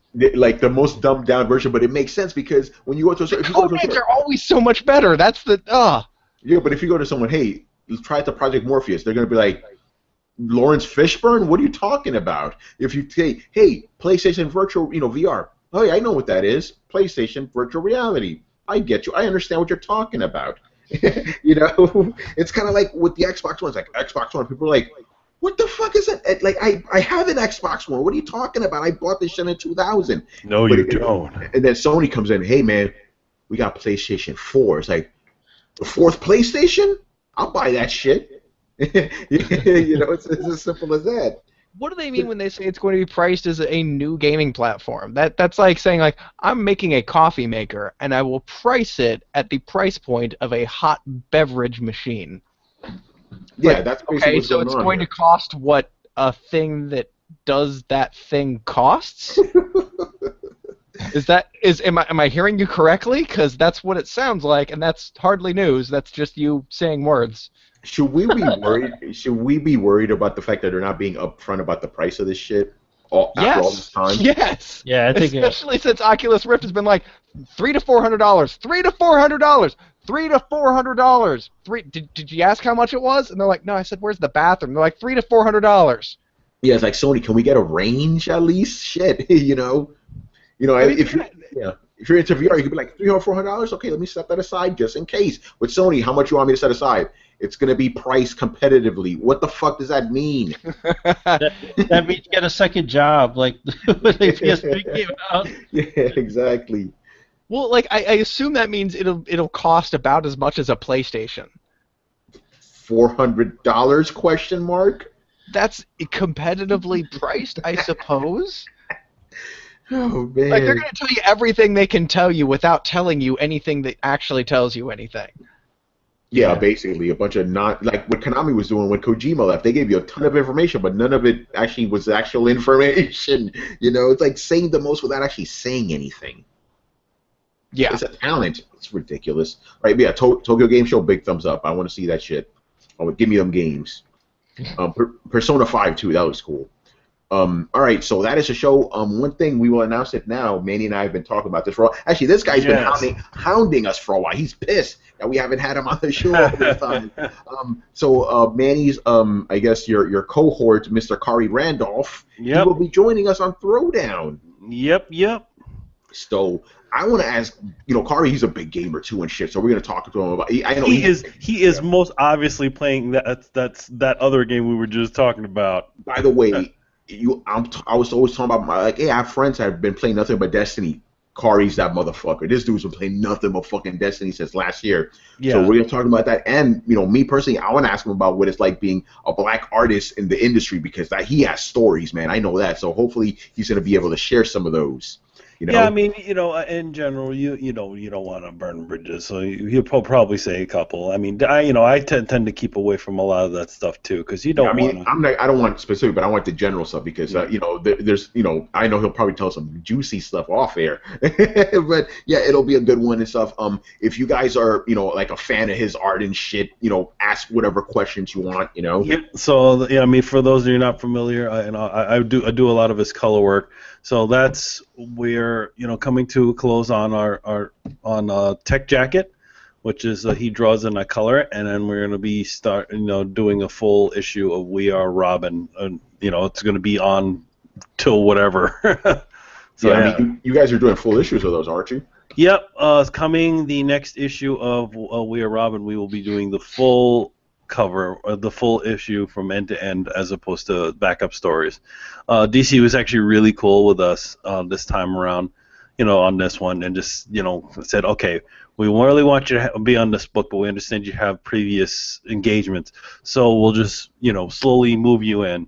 So which is really nice of those guys. Yeah, so yeah, we're gonna be getting deep into it, man. So it's gonna be good. And that's a little bit of a precursor to Comic-Con, Yep. All right, so that is it. So thank you for watching and listening. Leave us your questions in the comment section on the Coalition or on YouTube. Make sure to follow the Coalition at thecoalition.com. Subscribe to Throwdown on SoundCloud, iTunes, and YouTube. Don't forget to follow us on Facebook and on Twitter at Throwdown Show. Links are available in the description below. Once again, I was Tony Polanco, and tonight I was joined by Emilio Lopez. Why are you saving her? Why don't you kill her? Kill her now! Kill her now! There you go. Chris Seeley. Oh, I just want to take the chance to pimp my channel. Me and my girlfriend made a new channel called Full Time Nerds, so you can check out our shows on there. Yeah, buddy. What do you do on that channel, man? Well, last thing we talked about, we did a review of BarkBox, which is kind of like Loot Crate for dogs, and we did a review of the Tsum Tsums that Disney put out. These cute little stackable dolls, and we did chat. We do every week a chat on the latest cartoons, and we talked about Steven Universe and Regular Show, Gravity Falls, and we're gonna start talking about Turtles. So yeah, you can check that out. Well, that's awesome, dude. So yeah, I guess I'll leave a link down there and stuff so you guys can check it. By the way, so you're doing this while you're not playing Metal Gear, right? Yeah, she actually has to slap me and stop me from playing Metal Gear. Like if I'm not doing anything, like the controller appears in my head. It's kind of like, where am I now? I'm playing Metal Gear. I can just imagine the scene, like, imagine Chris and Kristen just talking and stuff, right? And then, like, maybe there's a cut in on Chris, and then it backs out, and Chris is just playing a game all of a sudden. It's like, how? How did you do that in a second, man? Yeah, I'm also wearing an eye patch. When did you get that eye patch? I don't even know, man. Oh, man. And, of course, Mr. Brett Murdoch. It's been a pleasure, as always. All right, guys. Throw down. Later. go. Hey, guys. Later, people.